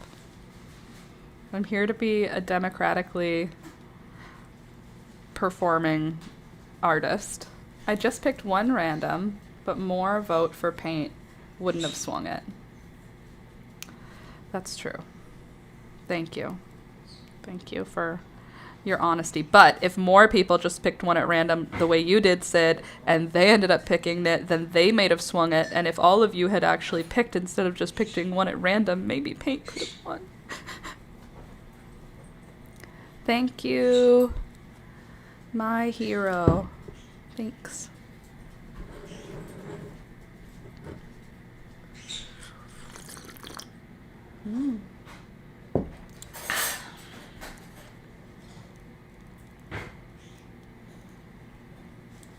Thank you, Rue, for these stitch markers, by the way. I know Rue hasn't been here in a while, but she sent me these stitch markers.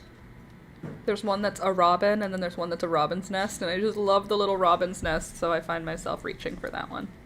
Now that I understand knitting stitch markers, there's literally yarn in my tea. Is it yarn or is it peekaboo hair? Either one. Both are possible.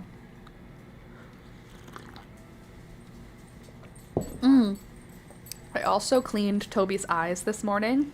I have been slacking off on cleaning his eyeballs. Chihuahuas that are light in color have like really staining tears, and you have to wash them like a couple times a week, and I have just taken a bunch of I've been not doing it. I was gonna say I was gonna try and be like a bunch of chill pills on it, but like, you know what I mean? I just haven't done it. Anyway, this morning I did it, and his face looks like 5 years younger when I remember to clean his eyes. So I think we have to just make it like part of our morning.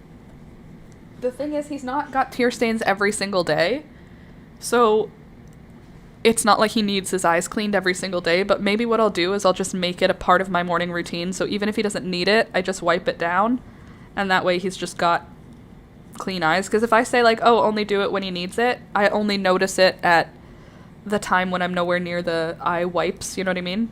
So if I just make it like every day you have to wipe his eyes when you brush your teeth or whatever, then maybe I'll be able to keep his eyes nice and clean. He just looks so young when his eyes are fully cleaned. Thanks. Yeah, you. The tear stains really add time to that dog. Now he looks so cute and little. I do need to cut his nails today. That's another job that I have to do today. I could do that right now as an ADHD break. But what if I accidentally make one of his nails bleed and then I did it live on camera? That would be embarrassing. So maybe I'll just wait. I don't intend on making any of his nails bleed, but you know, that's what would happen. If I try to do it live, I'll somehow screw it up and then the quick will bleed, and then poor Toby. on live. Everyone will just see it. Poor baby. He'll be fine. I'm not going to cut any of his nails. I need to get one of those grinders, though, because I use just a regular, like, nail cutter for dogs. But my sister uses a grinder on her dog's feet, and it, like, to round them out. I love the idea. I don't know how Toby would love it. He, like, hates machines around him, but who knows? Toby, get out of there. Good boy. Go lie down. I feel like my eyes just disappear into my face when I don't have lashes on now. It looks like I don't even have lashes. I do. They're here. They're just little.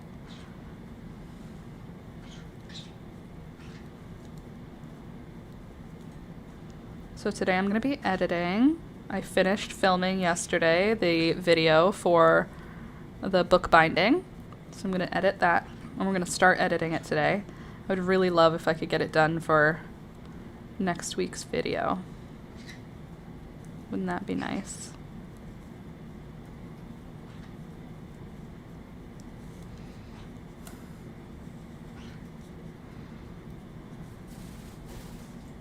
Hi, Beelzebub. It's warm in here right now. Why is the heat still on? It says it's 76. That's way hot. It's usually 72 or 73 in here, and it's 76, but the heat is on. Odd.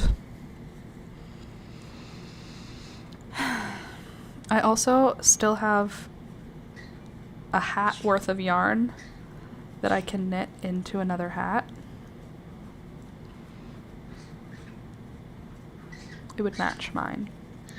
But I could also use an even smaller needle and just make a teeny tiny knit. That could be cool, maybe. A sock weight beanie.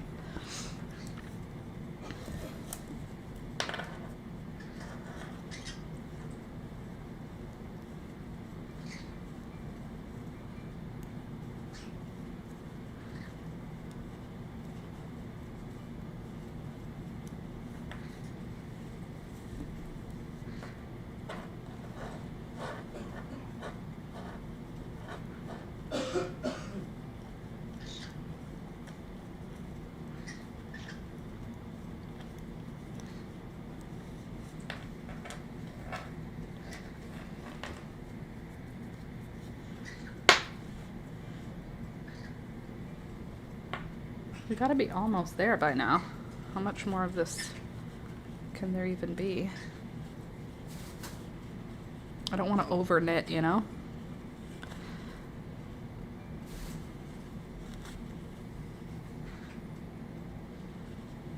It's gotta be soon.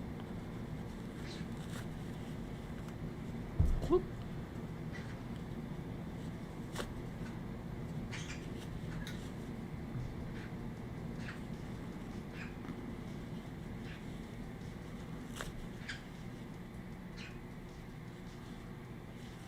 How is there no new ball?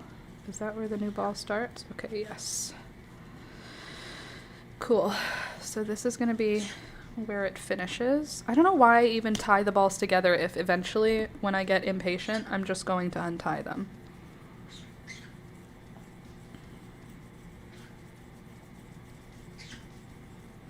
By the way, don't forget to click the thumbs up button if you haven't yet clicked it today. Please click the thumbs up button. It helps the channel grow, and you're already here hanging out with us, so you might as well do it.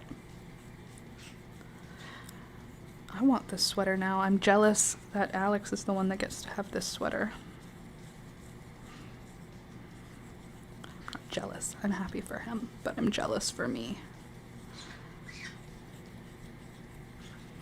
I still don't know what I want to do for like the shape of the sweater. All I know right now is I have sleeves, but I haven't actually like, am I gonna do raglan? Am I doing bottom up? Am I doing 4 separate pieces? I don't know. Any recommend based on the fact that I've made sleeves as their own separate entity? What do you think would do best?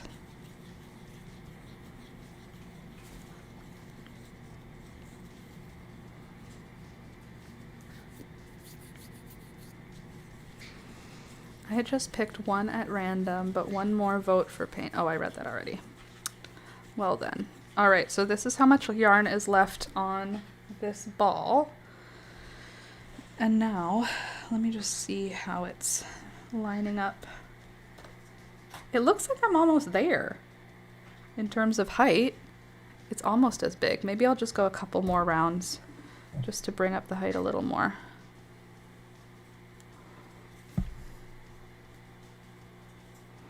I wish you could hear how freaking loud my computer was. Actually, I'm glad that you can't hear it, but it's very loud. I wonder if I could like vacuum it in order to remove dust. There's no real open space on this thing. It's the downside.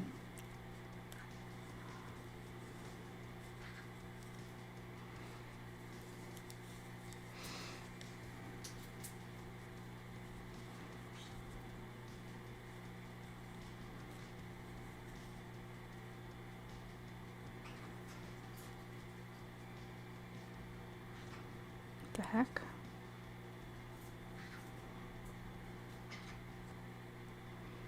Come on, you.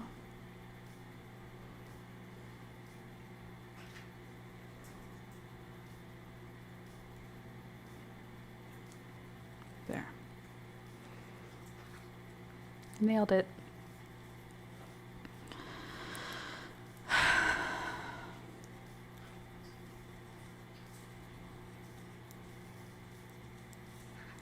Fine, we can just knit quietly.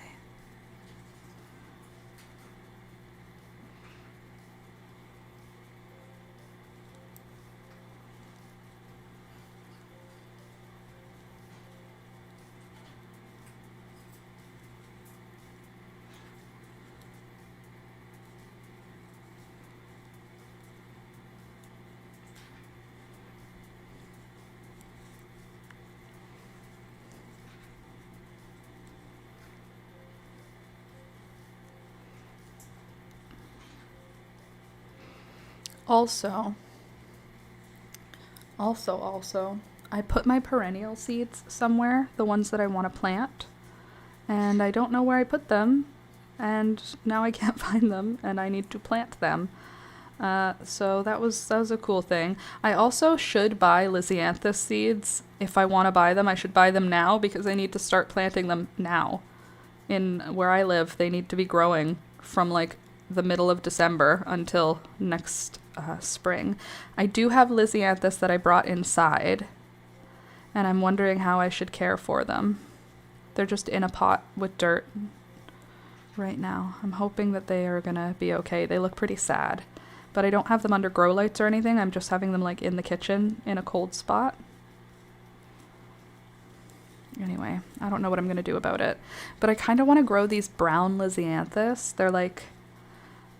They're called something like royal brown or brown purple or something that makes them feel fancier and cool. I just hope I can keep these ones alive till next year. That would make me really happy. I have a bunch of geraniums that are at my sister's house in her cold storage room, and we'll find out if they survive the winter. That would be really cool. I have a couple of geraniums that I'm keeping inside, and we'll see if I can get them to get bigger. We'll see what happens. I'm just hopeful that my garden will work out this coming year. And that I have more time to actually get started on some of my perennials and some of my more important annuals. I'm honestly want to know now. I know that we're knitting. I know we are. We are still going to knit. Let me just grab my seed binder, and we'll just take a quick look-see and see if for some reason I put the seeds back in the binder. I may have. I didn't. But I might have. But I didn't. But what if I did? But I didn't. Oh, I need to stretch. Okay. That was a very good stretch I just did. Too bad that you didn't get to see it. Oops.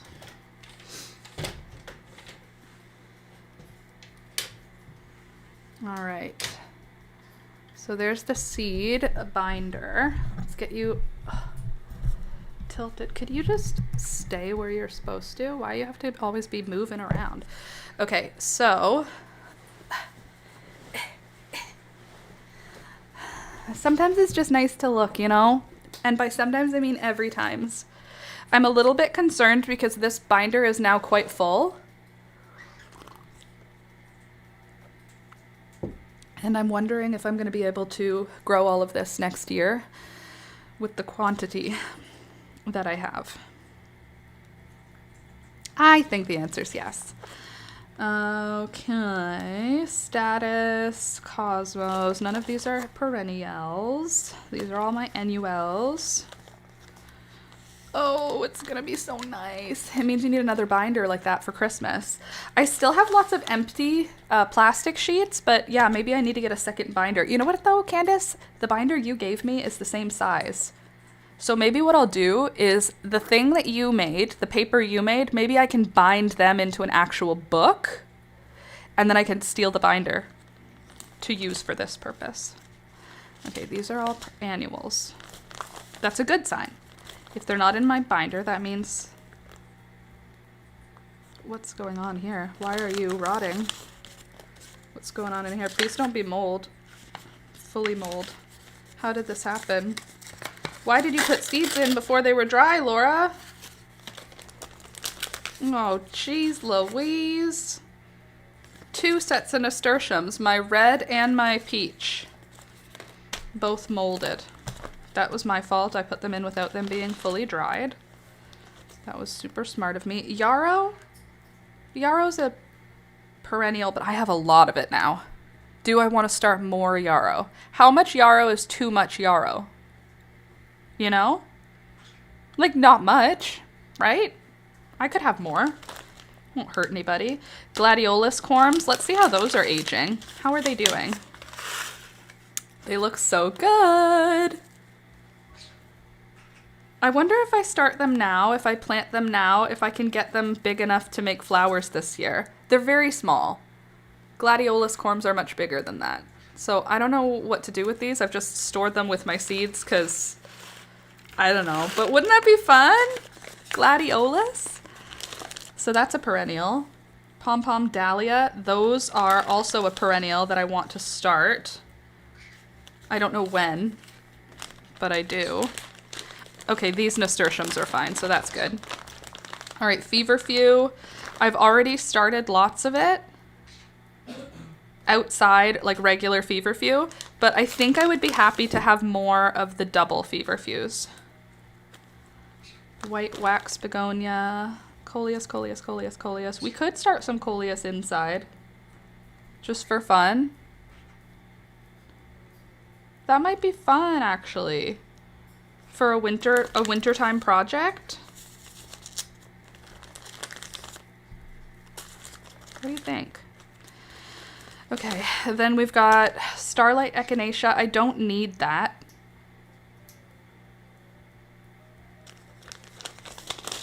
Hollyhock, yes. Mom sage. I have a large amount of sage now. I should be fine.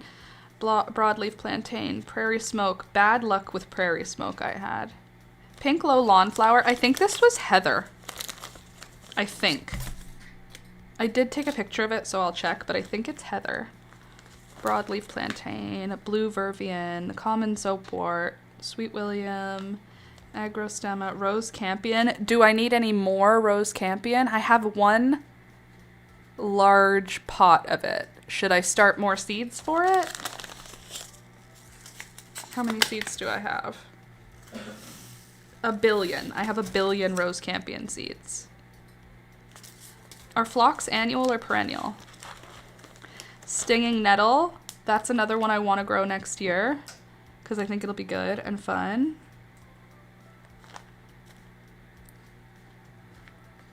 Oh, this one also. That's an annual though. Chamomile. I didn't grow any this year on purpose. I will grow some next year on purpose. Catnip, verbena. Lavender, oregano, hot peppers. Okay. Starflower, sunflower, scarlet. Oh, globe radish. bush beans, red echinacea.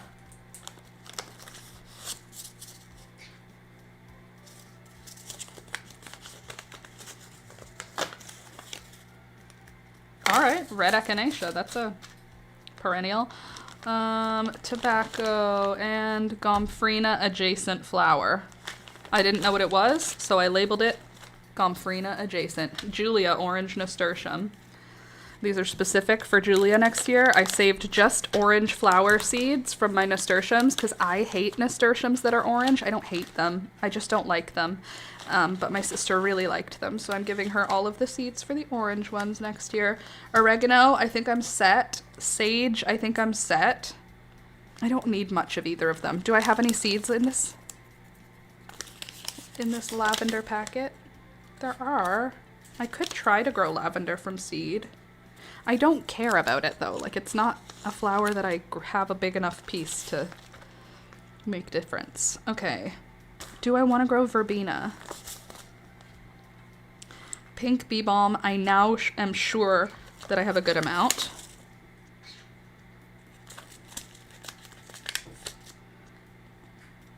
And best to start directly in the garden. Well, we'll see. Excuse me. Alrighty. Good. Now everybody's out that I want, except for that other box of perennial seeds that I've misplaced. It's not lost. It's just not anywhere that I remember putting it. Ugh. Are you back here somewhere? Did I just put you in a spot that makes sense? Where would I have done? What would I have done with them? I definitely just put them away somewhere that seemed like a good idea. Oh, seeds. Where? Oh God, now. Where are you? I'll have to find them before spring. That's pretty much where we're at. How stressful for me. Are you here? Are you down here? Are you over here? None of those things. It's none of those things. Okay, well, I have a, whoa, that goes in tape. I have a container to put the seeds in. So that's fine. Ugh. Ugh.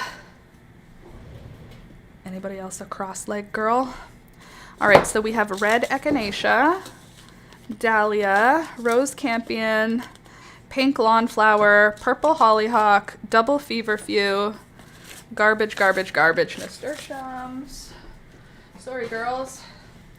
And there we go. Now those are our perennials, which I'm going to just put slightly out of the way so that my birds don't try to eat them. Okay. And then I have this, which I could either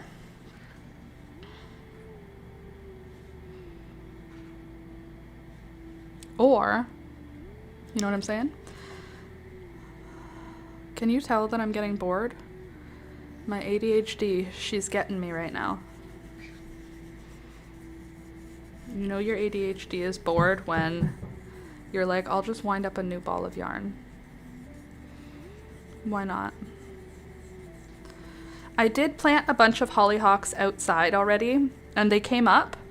I don't know how they'll do overwintering, but I did have them come up at least. We'll see if they survive through the winter in the garden. If they do, I'll transplant them in the spring to like their permanent location, unless they look really good wherever they came up, and then I'll just plant stuff around them. But yeah. You know what I asked for though, Candace, for Christmas this year? I actually didn't ask for another binder. I asked for watercolors. This year is the year I'm going to paint watercolors. I purchased myself watercolor paint, or watercolor paper, sorry, already. So now I want watercolors to go with them. And I asked my brother for watercolors because he said, what do you want for Christmas specifically? And I said, watercolors. So he'll probably just either go on Amazon and say watercolors, or he'll go into Michael's and say watercolors, and then I'll try. And it'll be so fun. Hopefully. Love them. I love how they look. I've never actually done watercolors, so I don't know how I'll be at it. I'm usually a messy painter, and it feels like watercolors are, you have to know what you're doing. But I don't know. I've never done it, so we'll find out when I actually get a chance to try. Just winding this ball of yarn. Oh, you can't see anymore. Here. Just winding this ball of yarn so that I feel like I'm doing something, but also I'm not really doing anything, you know? So yeah, watercolors is the new thing I'm excited to try. I think that if I do not get one for Christmas, I think I'm gonna buy myself a Christmas present of a knife sharpener. I put it on my list of things, a knife sharpener, but if I don't get one, I think that's what I'll get for myself. Like something to sharpen my scissors. I have so many beautiful pairs of scissors, but they get dull because I'm bad to them. And then I want to sharpen them, but there's no way. So then I just have like 6 or 7 or 12 pairs of dull scissors. They're not dull, they're just not fabric sharp, you know? All my scissors start off fabric sharp, and eventually they'll cut paper. Well, Toby, don't choke on your... Yeah, achoo, that's right. He kind of sneezed. It was a cough, but yeah, it's kind of like a sneeze. No, you come here. No, you come here. I know one pair that should be real sharp. Yeah, I know a pair that should be real sharp too, Candace. Rude. Rude that it would get dull like that on its own.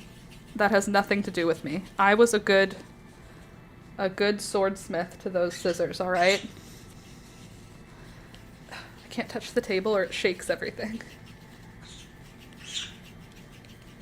Oh, well. Oh, Tobe. He's lying down right in front of the heater. It's not that cold in here. It's literally 76 Fahrenheit. It's warm. It's actively warm in here. I'm in a tank top. And Toby's lying right in front of the heater. Ooh, that's a lot of yarn. This is definitely going to be enough for a hat. Honestly, if I hadn't mixed it together, it'd probably have been enough for another sweater for Toby. I could make a sweater, I could knit a sweater for Toby that matches my hat so that we can look like really cute together.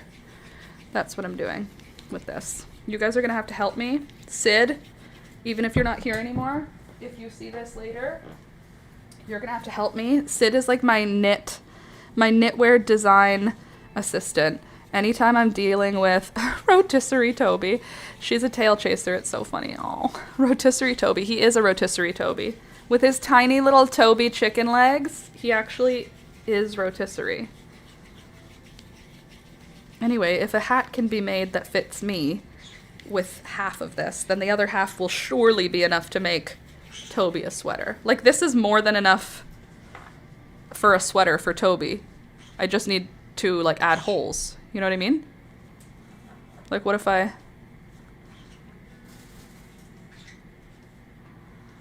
this, like, a sleeve shape is, I think, conducive to dog sweatering, except for the leg holes, which I think I could just... I don't know what I'll have to do for that. We'll have to see.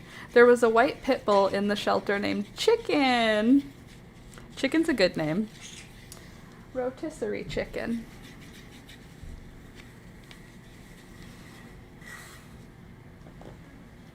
I read the ingredients on the Costco chicken. Have you ever had the Costco rotisserie chicken? Do you know what the ingredient is on it? The only ingredient they put on it? Salt. If you look on the back of the bag where it says ingredients, it says chicken, comma, salt. That's the only flavoring they put on those rotisserie chickens. I thought that was bizarre. Whenever I taste it, I'm like, ooh, it's so flavorful. It's actually not flavorful. It literally is just chicken and salt. To be fair, chicken is delicious and so is salt, but still. Sorry, my yarn got tangled around my chair.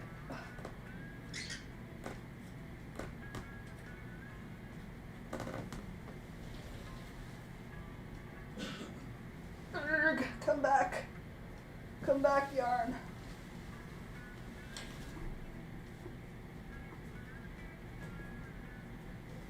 There. There, got it. See, this is why cakes of yarn are better. See, you're actually wrong, and it's okay to be wrong, but I'm here to tell you why you're wrong. Cakes suck because eventually they turn into yarn barf. They're easier to create if you have a yarn ball winder, cake winder. You know what I want? I want a yarn ball winder. I want somebody to make something perfect, a perfect round yarn ball. Okay? I want somebody else to wrap all of my balls of yarn into tight, little, beautiful balls of yarn. Yarn cakes, when you stack them, eventually they get kind of like wonky and it's not cool because then they fall over and they get smushy, which is not cool, and they turn into yarn barf when you're using them, which is also not cool. All of those things together equals subpar knitting and crochet experience. The center pull aspect would be good if eventually it didn't become a problem, but it always becomes a problem. It's never a perfect center pull from start to finish. Have you ever used a center pull yarn cake that caused you not one single solitary problem? Because I've never experienced a yarn cake like that. And I have experienced many yarn cakes because I, at one point, said, oh, yarn cakes are the way of the future, and I rewound every single yarn in my collection into cakes so that I could stack them up in my background and have such a pretty background, and it was pretty, but it was very not good over time. Eventually, it became evident to me that it was not something that works better.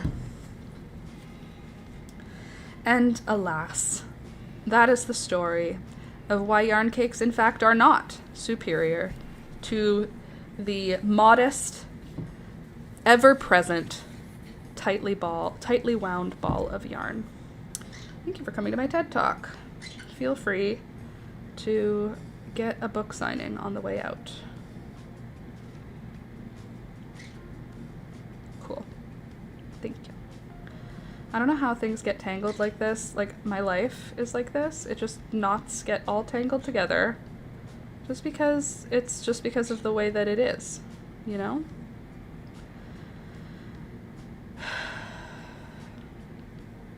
Can't get mad at it. It's an inanimate object.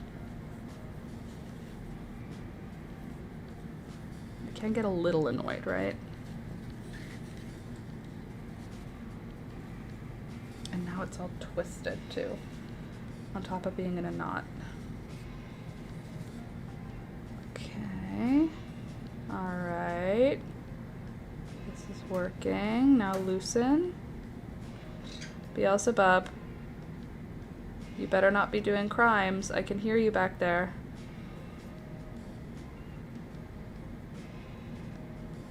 Sounds like crimes. Bird crimes. I didn't know it was a... Okay.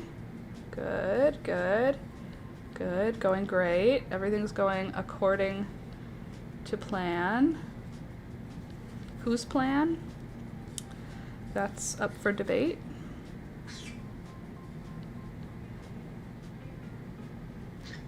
Okay, I think we got it.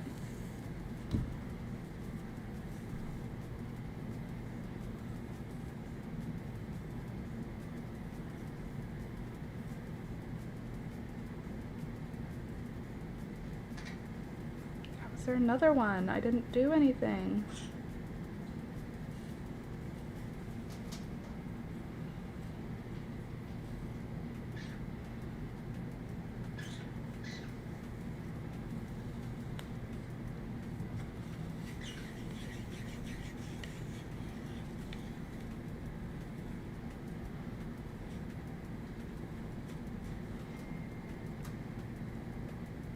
Popular. Alex is so popular.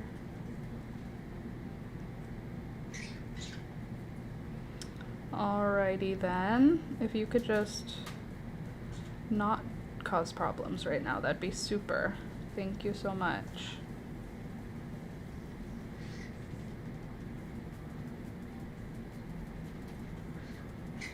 Come on, you.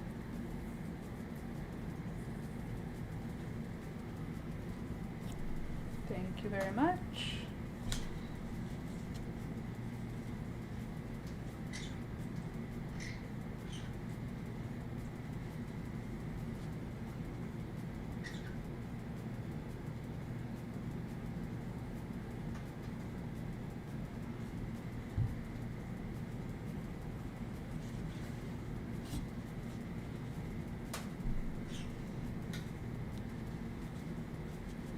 It's all going according to plan.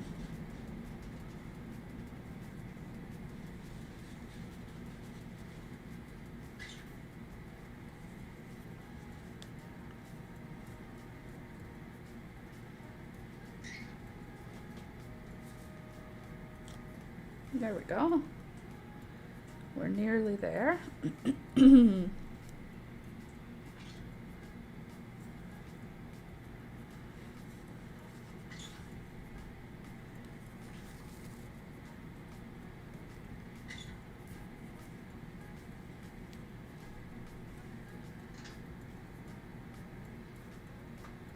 How'd I just untied it? I literally just untied the knot. I just untied it. How was... Thank you. That's why. It wasn't a knot. It's fine. It's fine. Everything's going fine. I'm having a great time.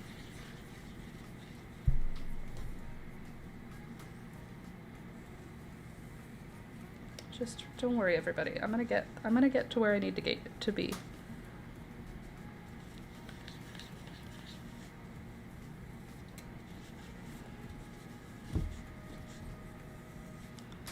Love the one in your lap. I love them both, and they look better together than they do separately. The brown, I think, is beautiful on its own, but the bright colored one is actually, to me, not very pretty on its own. Not a big fan of those bright colors together, but then the brown tones it down perfectly.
Right. Oh my god. What is it? You! Huh? Why you do that all the time? Do what? When you open the door like a crazy person. I don't know. It's like you do it to scare me and the birds. Never.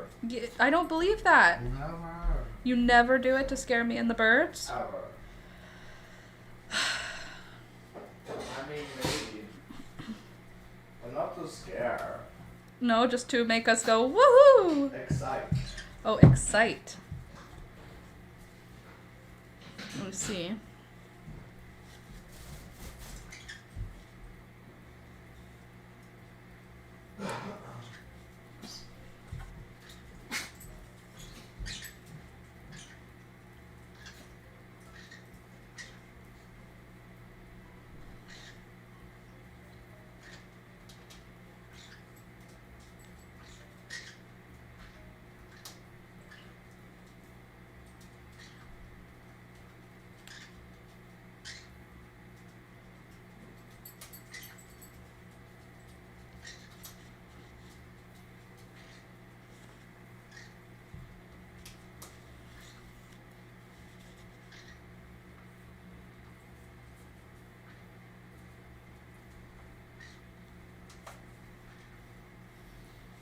Okay, got it.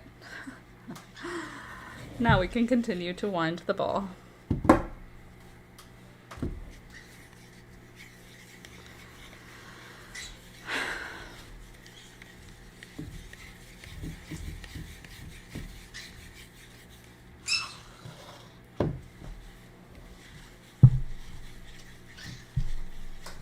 I need it to my elbow not to touch the table. Hi, Tobe.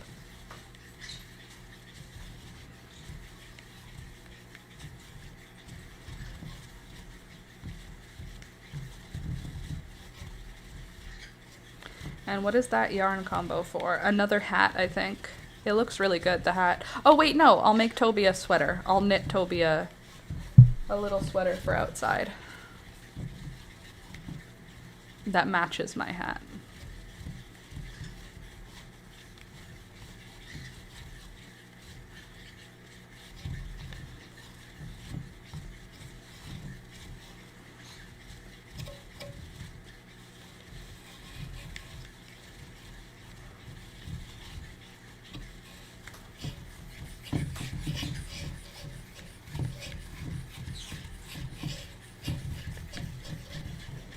Just a sec.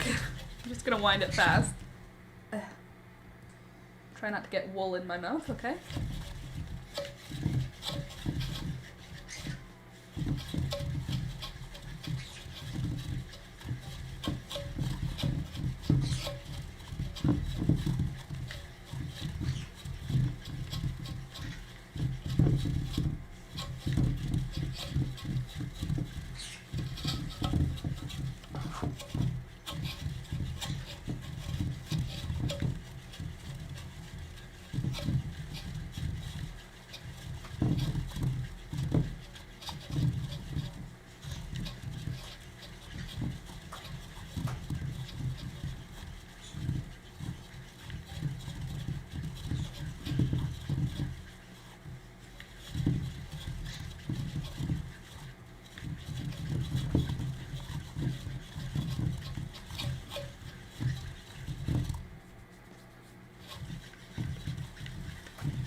Almost done.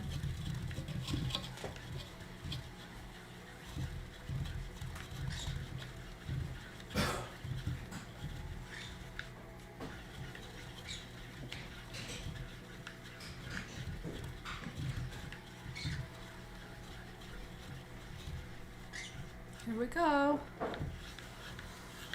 Here's the end of that yarn. So hopefully that'll be enough for a sweater for Toby, and that way Toby and I can match when we go out in the world. And then this can just be a little end for scrap. There, now I did something else, so I don't feel bad about the fact that I've been slacking off on my knitting.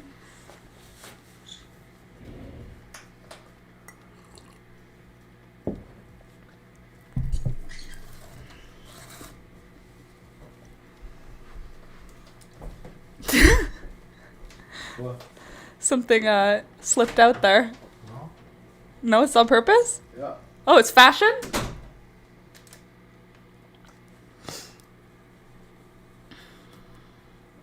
Okay. I do want to count my rows on this first sleeve because I do not want to accidentally do too much. I feel like that's plenty for a tiny pupper sweater. I think so too because Toby, I made myself a hat and it only used half of the yarn. And I think that my head is probably twice as wide as Toby's body. And then Toby's body is twice as long as the hat, so it should be like the perfect amount of yarn. I really should count my rows though, because if I end up going too far, I'll be like a rage angry about it. Okay, here we go. 1, 2. I should use a thing that I can point at it with for these old eyes. You could use the rest of the other ball for the collar or a tie. Exactly. Okay, let me just get myself crisscrossed applesauce and we'll give it a count.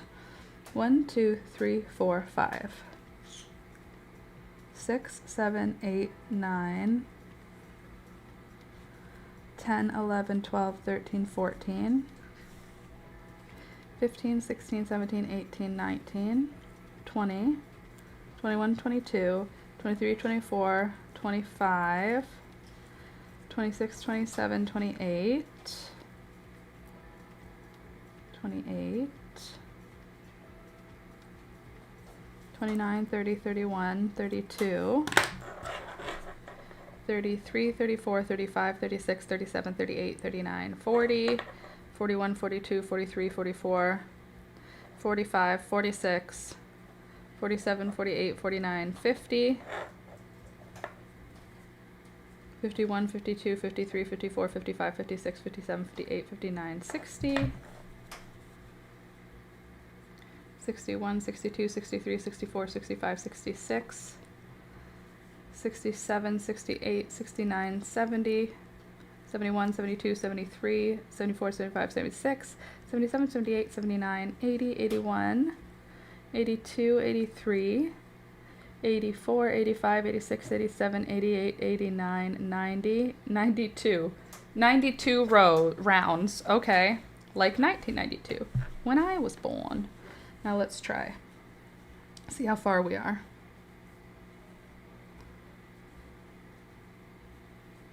Pick one that's easy to follow up.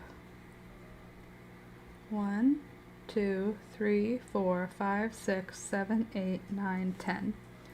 11, 12, 13, 14, 15, 16, 17, 18, 19, 20, 21, 22, 23, 24, 25, 26, 27, 28, 29, 30, 31, 32, 33, 34, 35, 36, 37, 38, 39, 40, 41, 42, 43, 44, 45, 46, 47, 48, 49, 50, 51, 52, 53, 54, 55, 56, 57, 58, 59, 60, 61, 62, 63, 64, 65.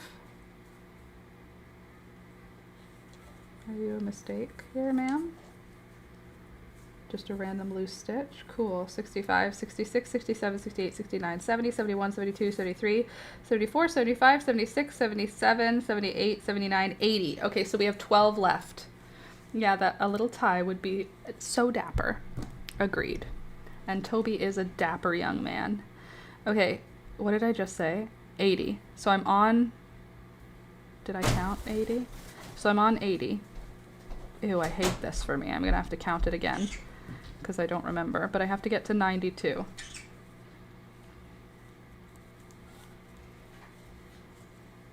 I think we'll get there. 12 more rows in half an hour? I think so. 12 rounds, rather. And they're little rounds. They're not very big.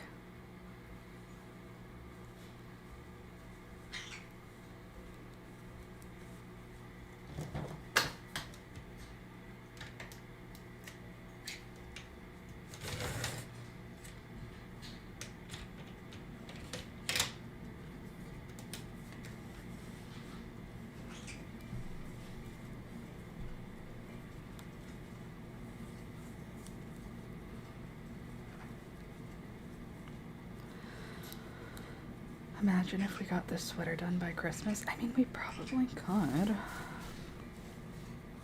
Depending on what we do for the rest of it.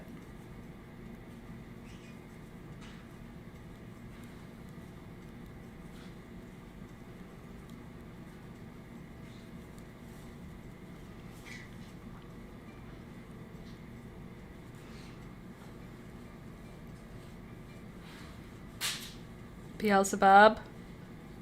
Come here. Come here. Come back here. What? Oh, I thought that was the bird. They're here. Yeah, but I thought they were doing... I didn't know you were in there. I thought the birds were making that noise. Oh. You're in here. Okay.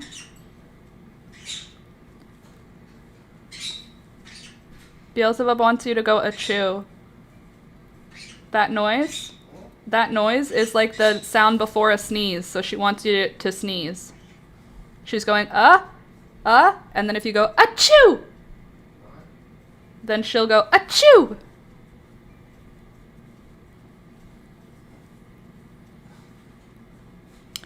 Or not. He's feeding them treats instead.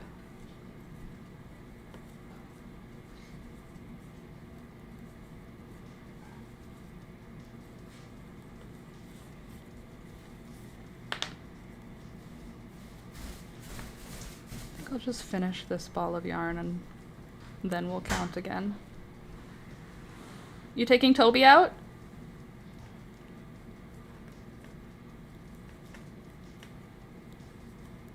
Hello? What? Are you going out? No. Oh. I was gonna say, can you take Toby if you're going, but if you're not, that's okay.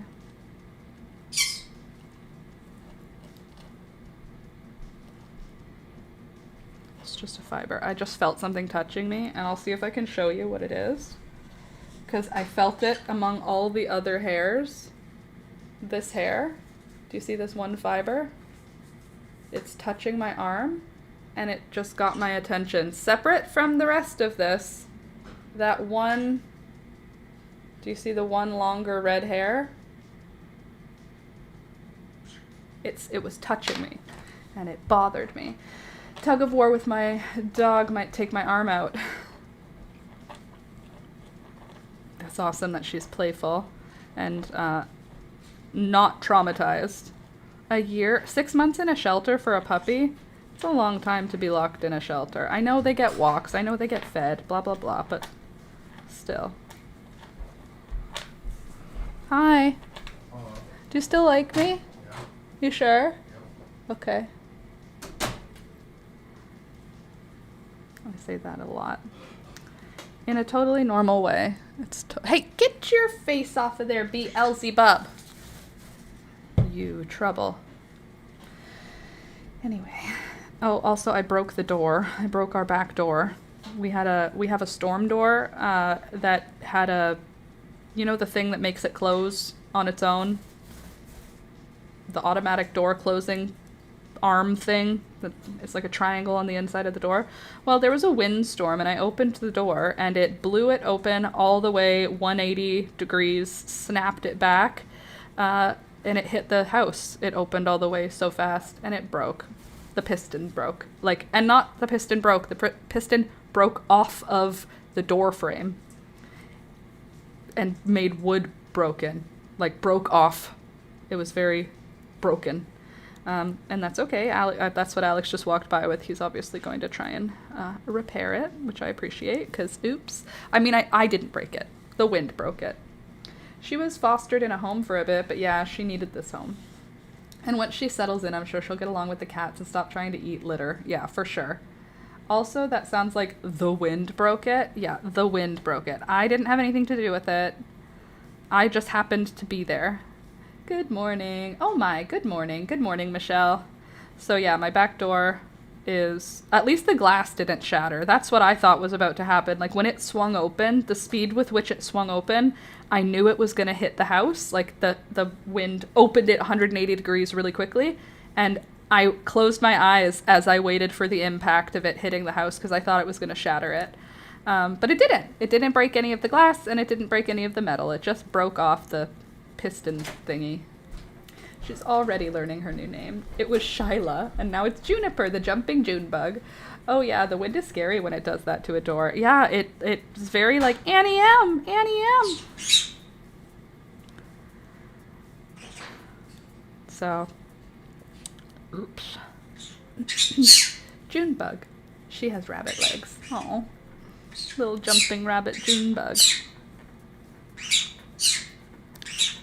Beelzebub and Gary. Enough. Shouldn't have opened wide to the railing. Shouldn't it have opened wide to the railing on the patio? Yeah, but it's more than 90 degrees. It hit the house. Yes, you're right. It hit. It was very aggressive. You were right, Candace. But it's far, the railing isn't exactly, it's not 90 degrees. The railing is another foot back, so the door is able to slam very wide, not 180. Fine, Candace, call me out. It wasn't 180, it was probably 120? Probably 120 degrees. It was over 100 degrees. Well, I was just thinking some doofus put the door on the wrong way. Oh, LOL. No, the door was on the right way. And it slammed into... It would have slammed into the wall if the railing wasn't there. It slammed into the railing. That yarn is very pretty. Thank you, Michelle. It is a sock weight yarn. It is 30% alpaca, 70% acrylic. And I'm knitting it on...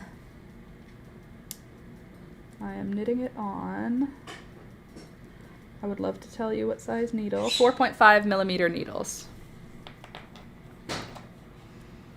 I think it's a sock weight. Is that what I said? Yeah, that's what I said. It was Croy. Croy sock weight.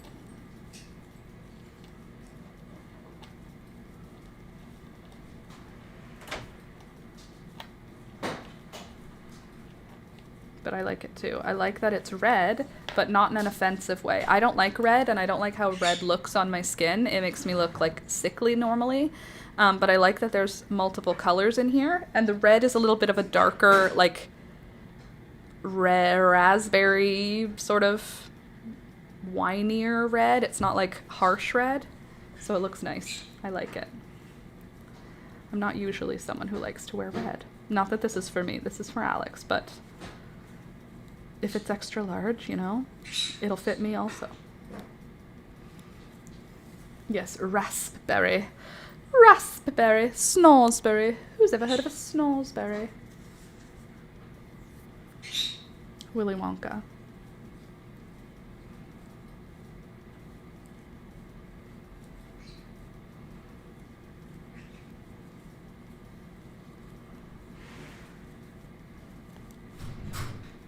It will look good on him. I think so too.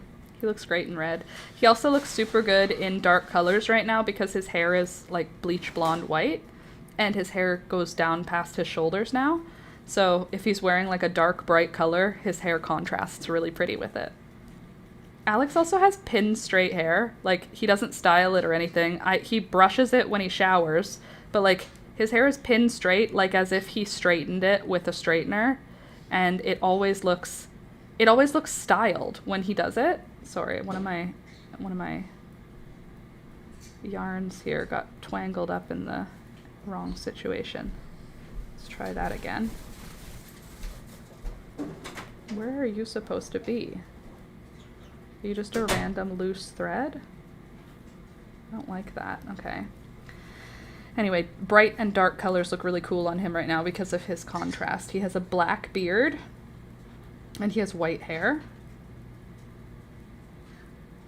What are you supposed to be in? This one. Okay. Sorry.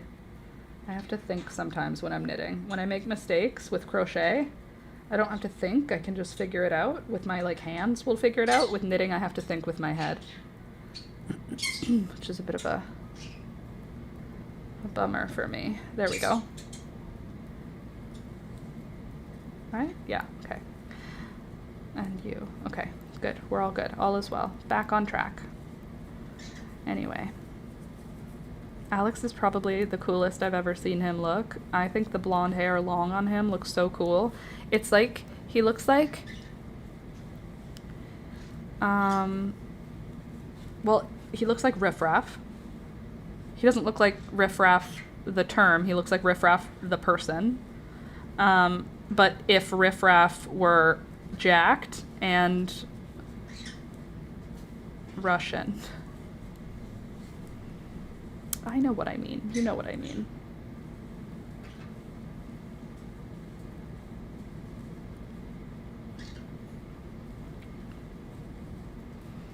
He always gets compliments when we're out. He just looks weird and he looks, it's just a step to the right. It's just a jump to the left. And then a step to the right. Put your hands on your hips. And bring your knees in tight.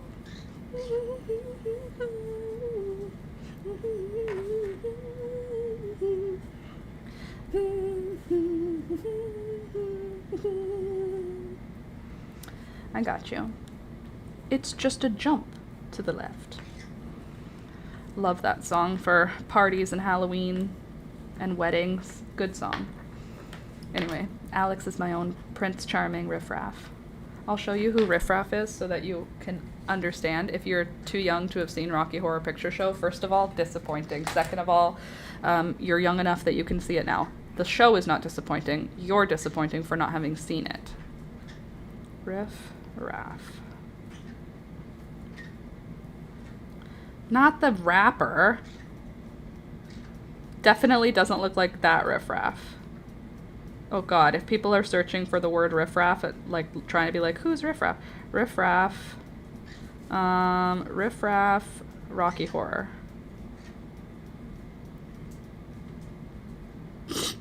This doesn't seem like it's a compliment when I'm looking at it like this, but I promise he's like the cool, hot version of this guy. It's just a jump to the left.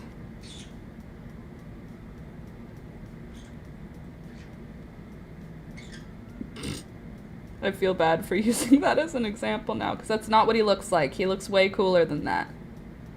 I'll be the other guy, and he can be riffraff. Stephen Miller, comparing him to Stephen Miller. Look, it's me and Alex.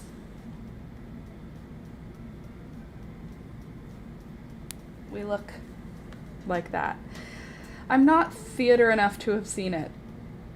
And I find it super funny because all my theater kid friends are horrified. It's not that theater-y. It's like the 80s. It's... Really? You've never seen it? Sid. Honestly, I think you probably would enjoy it. It's not that theater kid-ish. There's parts of it that are very theater kid-ish, but there's parts of it that are really interesting. And it's literally the most theater kid thing. It isn't. There's other more theater kid things. Like, I've never seen Guys and Dolls. That's a theater kid thing. You know?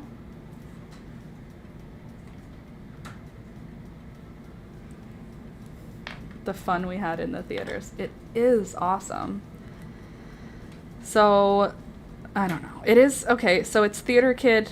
I mean, the way that people perform it now is definitely very theater kiddie. I don't know. I feel like you could probably just enjoy it. Get off of there, Beelzebub. If you make me have to pay for repairs on this house, we're gonna have trouble, you and me.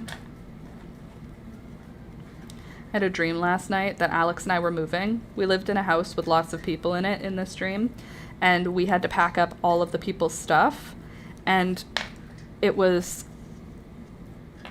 were packing to move, and we had to move the same day. Like we found out we had to move the day we had to move, so we were packing the day we were moving in this dream last night. And then in all of the moving boxes, there was bugs and rotting stuff, but not in a good way. Not like taxidermy, like moth, like rot, damage, maggots, bad vibes. And I had to pack all of our stuff into these boxes that already had maggots and rotting and stuff, and we had to get them out of the house at the same time. So in this dream, I hate that it was a dream because I didn't get any of it done in real life, which is rude.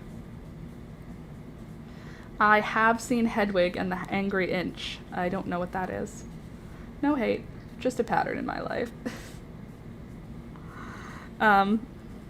Yeah, anyway, then I packed it all up and moved all of it to different rooms in the house. So I would pack it and move it into another room that was empty until the room that I was in was empty. And then I would go to the next room, pack everything up and move it into a room that was empty. So there always was a room that was empty and there always was a room that was full. They weren't the same room any of these times. It was all different rooms. It was a very labor-intensive dream that I woke up from, like, I didn't pack anything. I haven't packed anything yet for our moving. We're not moving at any time. I heard that. I heard your beak. Touch it. Get off of there. No of that. No, no, no. No. Get off of there. Get off of there, too. That's right. We live in a house that's over 100 years old, and my birds like to grab at and chew on the crown molding, and I don't want them to do it because of damage, but I also don't want to do it due to lead. There's probably lead all in my home. Lead and asbestos. I'm probably surrounded by both. However, I just don't want my birds to damage my home. And that's a fact. Hi, everybody. Click the thumbs up button. Thank you. Welcome. Click the thumbs up button. Thank you so much. Right down at the bottom there. Looks like a little thumb up, like this. You should click it. Thank you. I would appreciate it. You're so nice. Thank you. This sleeve is definitely coming along. 11:53, huh? I think we're going to make it to our 92 rows, because I'm almost done the ball of yarn, so that means I must be getting close. If I even go over by one row round, I'm going to be ticked. I hate undoing knitting. I'm sorry for starting your asbestos fears. That's okay. You starting my asbestos fears is probably good because I've been drilling into these walls to put up pictures. I've been drilling into these walls to put up other things that have to get put up. I've probably been exposing myself to lead and asbestos in this house. So probably good to at least be aware that it's probably in here, because then I won't be so likely to drill into the walls without using a whole bunch of face protection. Asbestos and lead are fine as long as you're not like huffing it relatively consistently. Yeah, which if I'm drilling into my walls, which are painted with lead, filled with plaster and asbestos, probably huffing it at least a little, you know? However, I don't know. And let's see. Okay, I just formatted a long fic for my website and it was hell, but it looks really cool. Well, I'm glad it looks really cool. Yeah, well, I typed beforehand. Jeez. I love your knitting method. It has such a swing to it. Thanks, Candace. I'm glad it's entertaining to watch. It feels like it has a swing to it. It kind of has, yeah, like a little bit of a pace that if I do everything at the right speed, I can keep a good speed going. But if I fudge up one part of it, it slows the whole stitch down. Minimal huffing. I'll do my best to huff the least amount of asbestos in my home.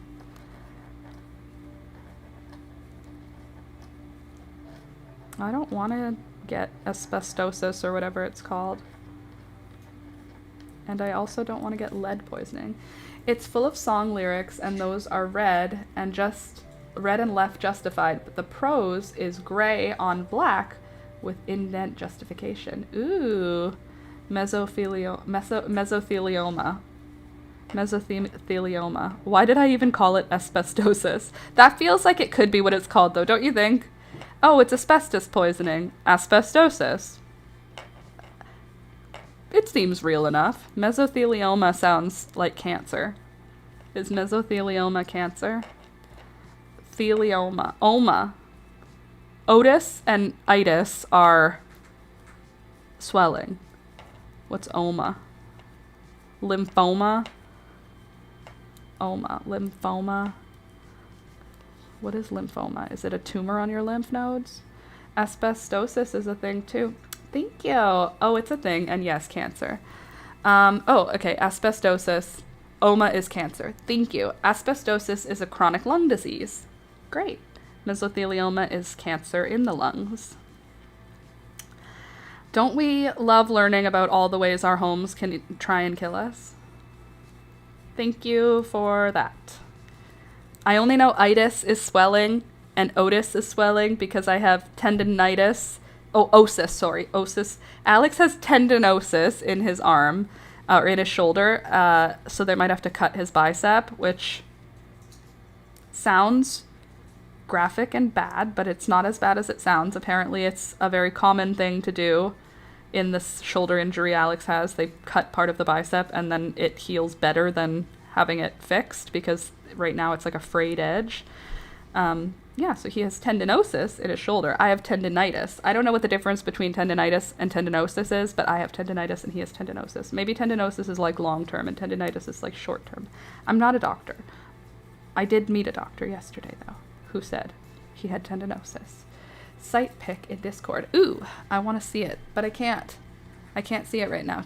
I'll look at it after the stream because I can't open Discord when I'm filming at the same time. But I'll check after the stream, Sid. That sounds pretty, though. Red writing of lyrics as your background. Is the spacing between both the same? So the spacing between your lyrics and the spacing between your prose?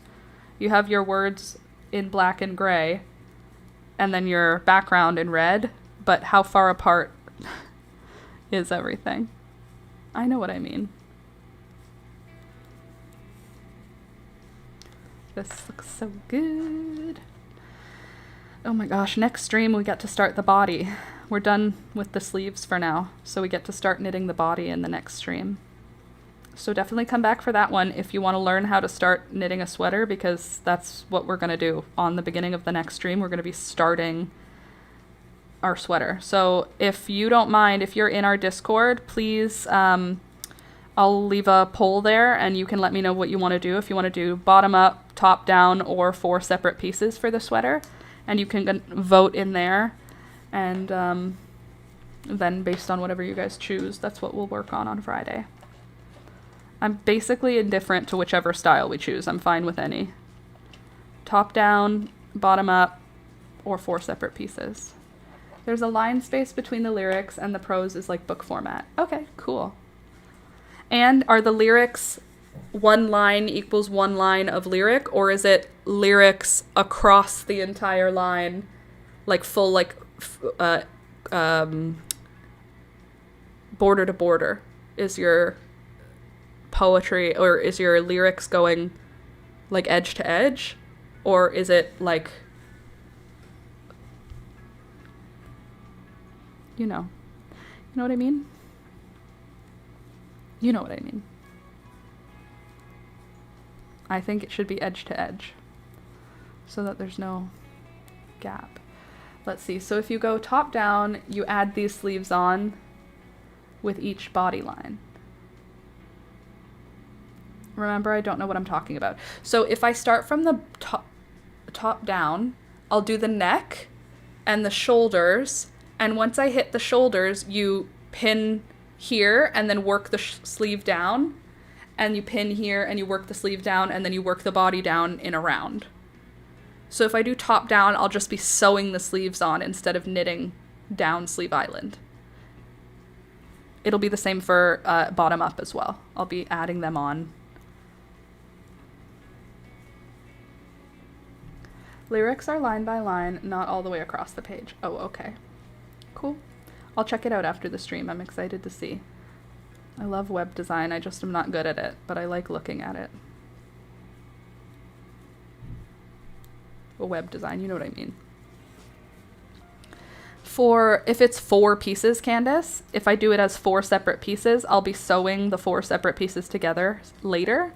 If I do bottom up, I'll work the bottom up until the armpit, then I'll add the sleeves in and continue working in the round with the body and the armpits as one large circle.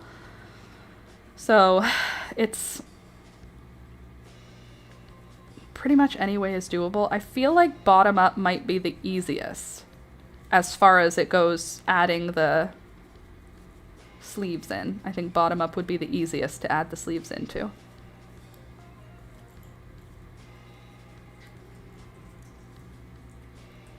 How can you keep going around?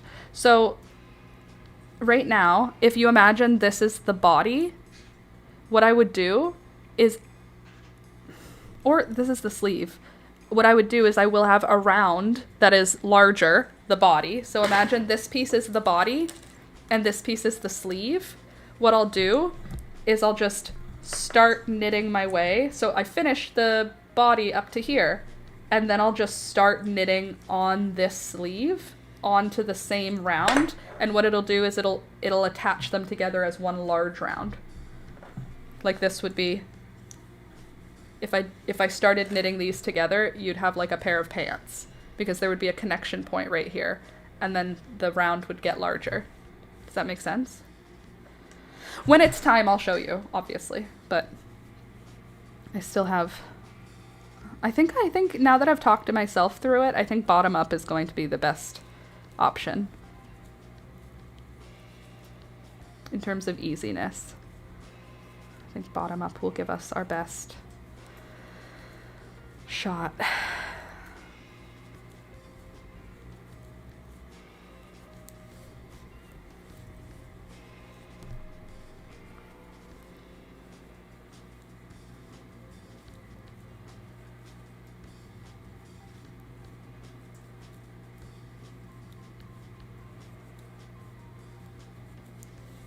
Oh, we made it across to 12 o'clock. Good for us. I can see going around if you only had 2 pieces, but once you add in the other sleeve, this is where my brain loses it. When I add in the other sleeve, it'll go like this, Candace. I can draw it in a way that I understand. It's just hard to like physically do it. Hold on. So like, if this is my body piece, it's worked in the round like this. And then eventually I'll connect the sleeves right there at the armpit. And they look like this.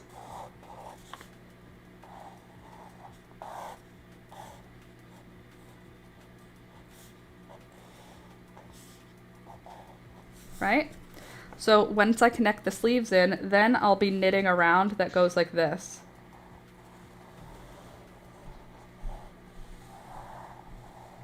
And then after a while of doing that, it goes like this. And then it starts to curve because we add decreases in. And then the round will eventually be like this. Does that make sense? And you decrease up over the shoulders. Yeah, so I'll like decrease like that. But really, this is the sleeve, but we've attached it to the body here. So now it can go like this, all the way around the whole big thing. Oh my God, that's such a perfect visual. Thank you. I'm glad that made sense. Ta-da. So I think bottom up is going to be our best bet for this, in terms of easiness for me.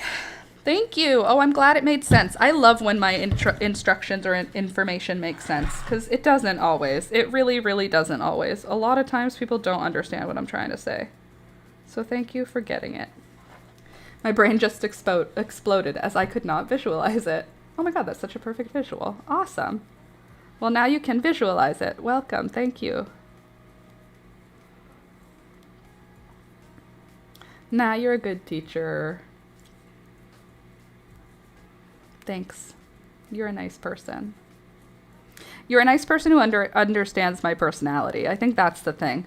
I'm not a good teacher to the masses, but to people with the personality that works with mine, I can be a good teacher to them.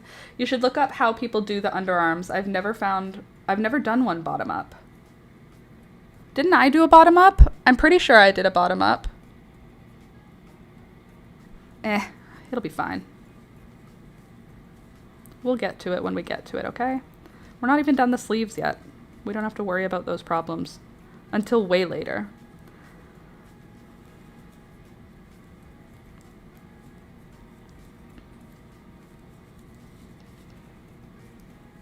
I probably will do a couple of stitches to connect it, not just 1 or 2. Maybe like 4 or 5 or 6.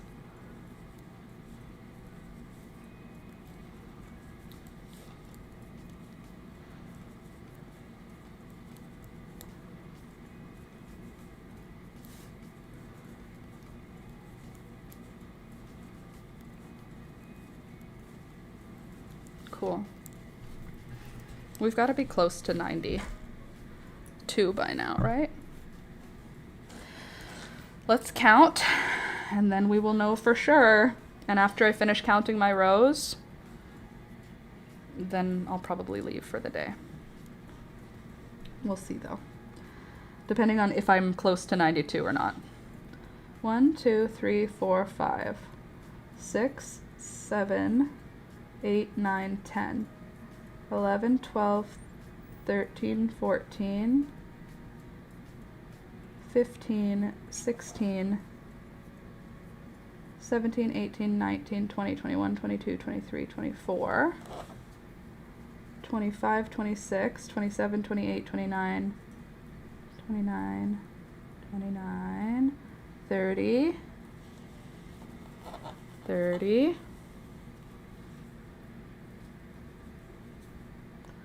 31, 32, 33, 34, 35,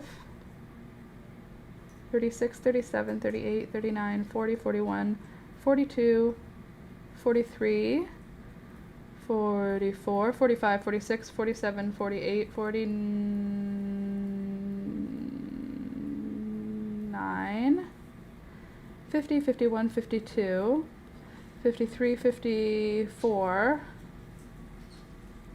55, 56, 57, 58, 59, 60, 61, 62, 63, 64, 65, 66, 67, 68, 69, 70, 71, 72, 73, 74, 75. It's going amazing. 76, 77, 78, 79, 80, 81, 82.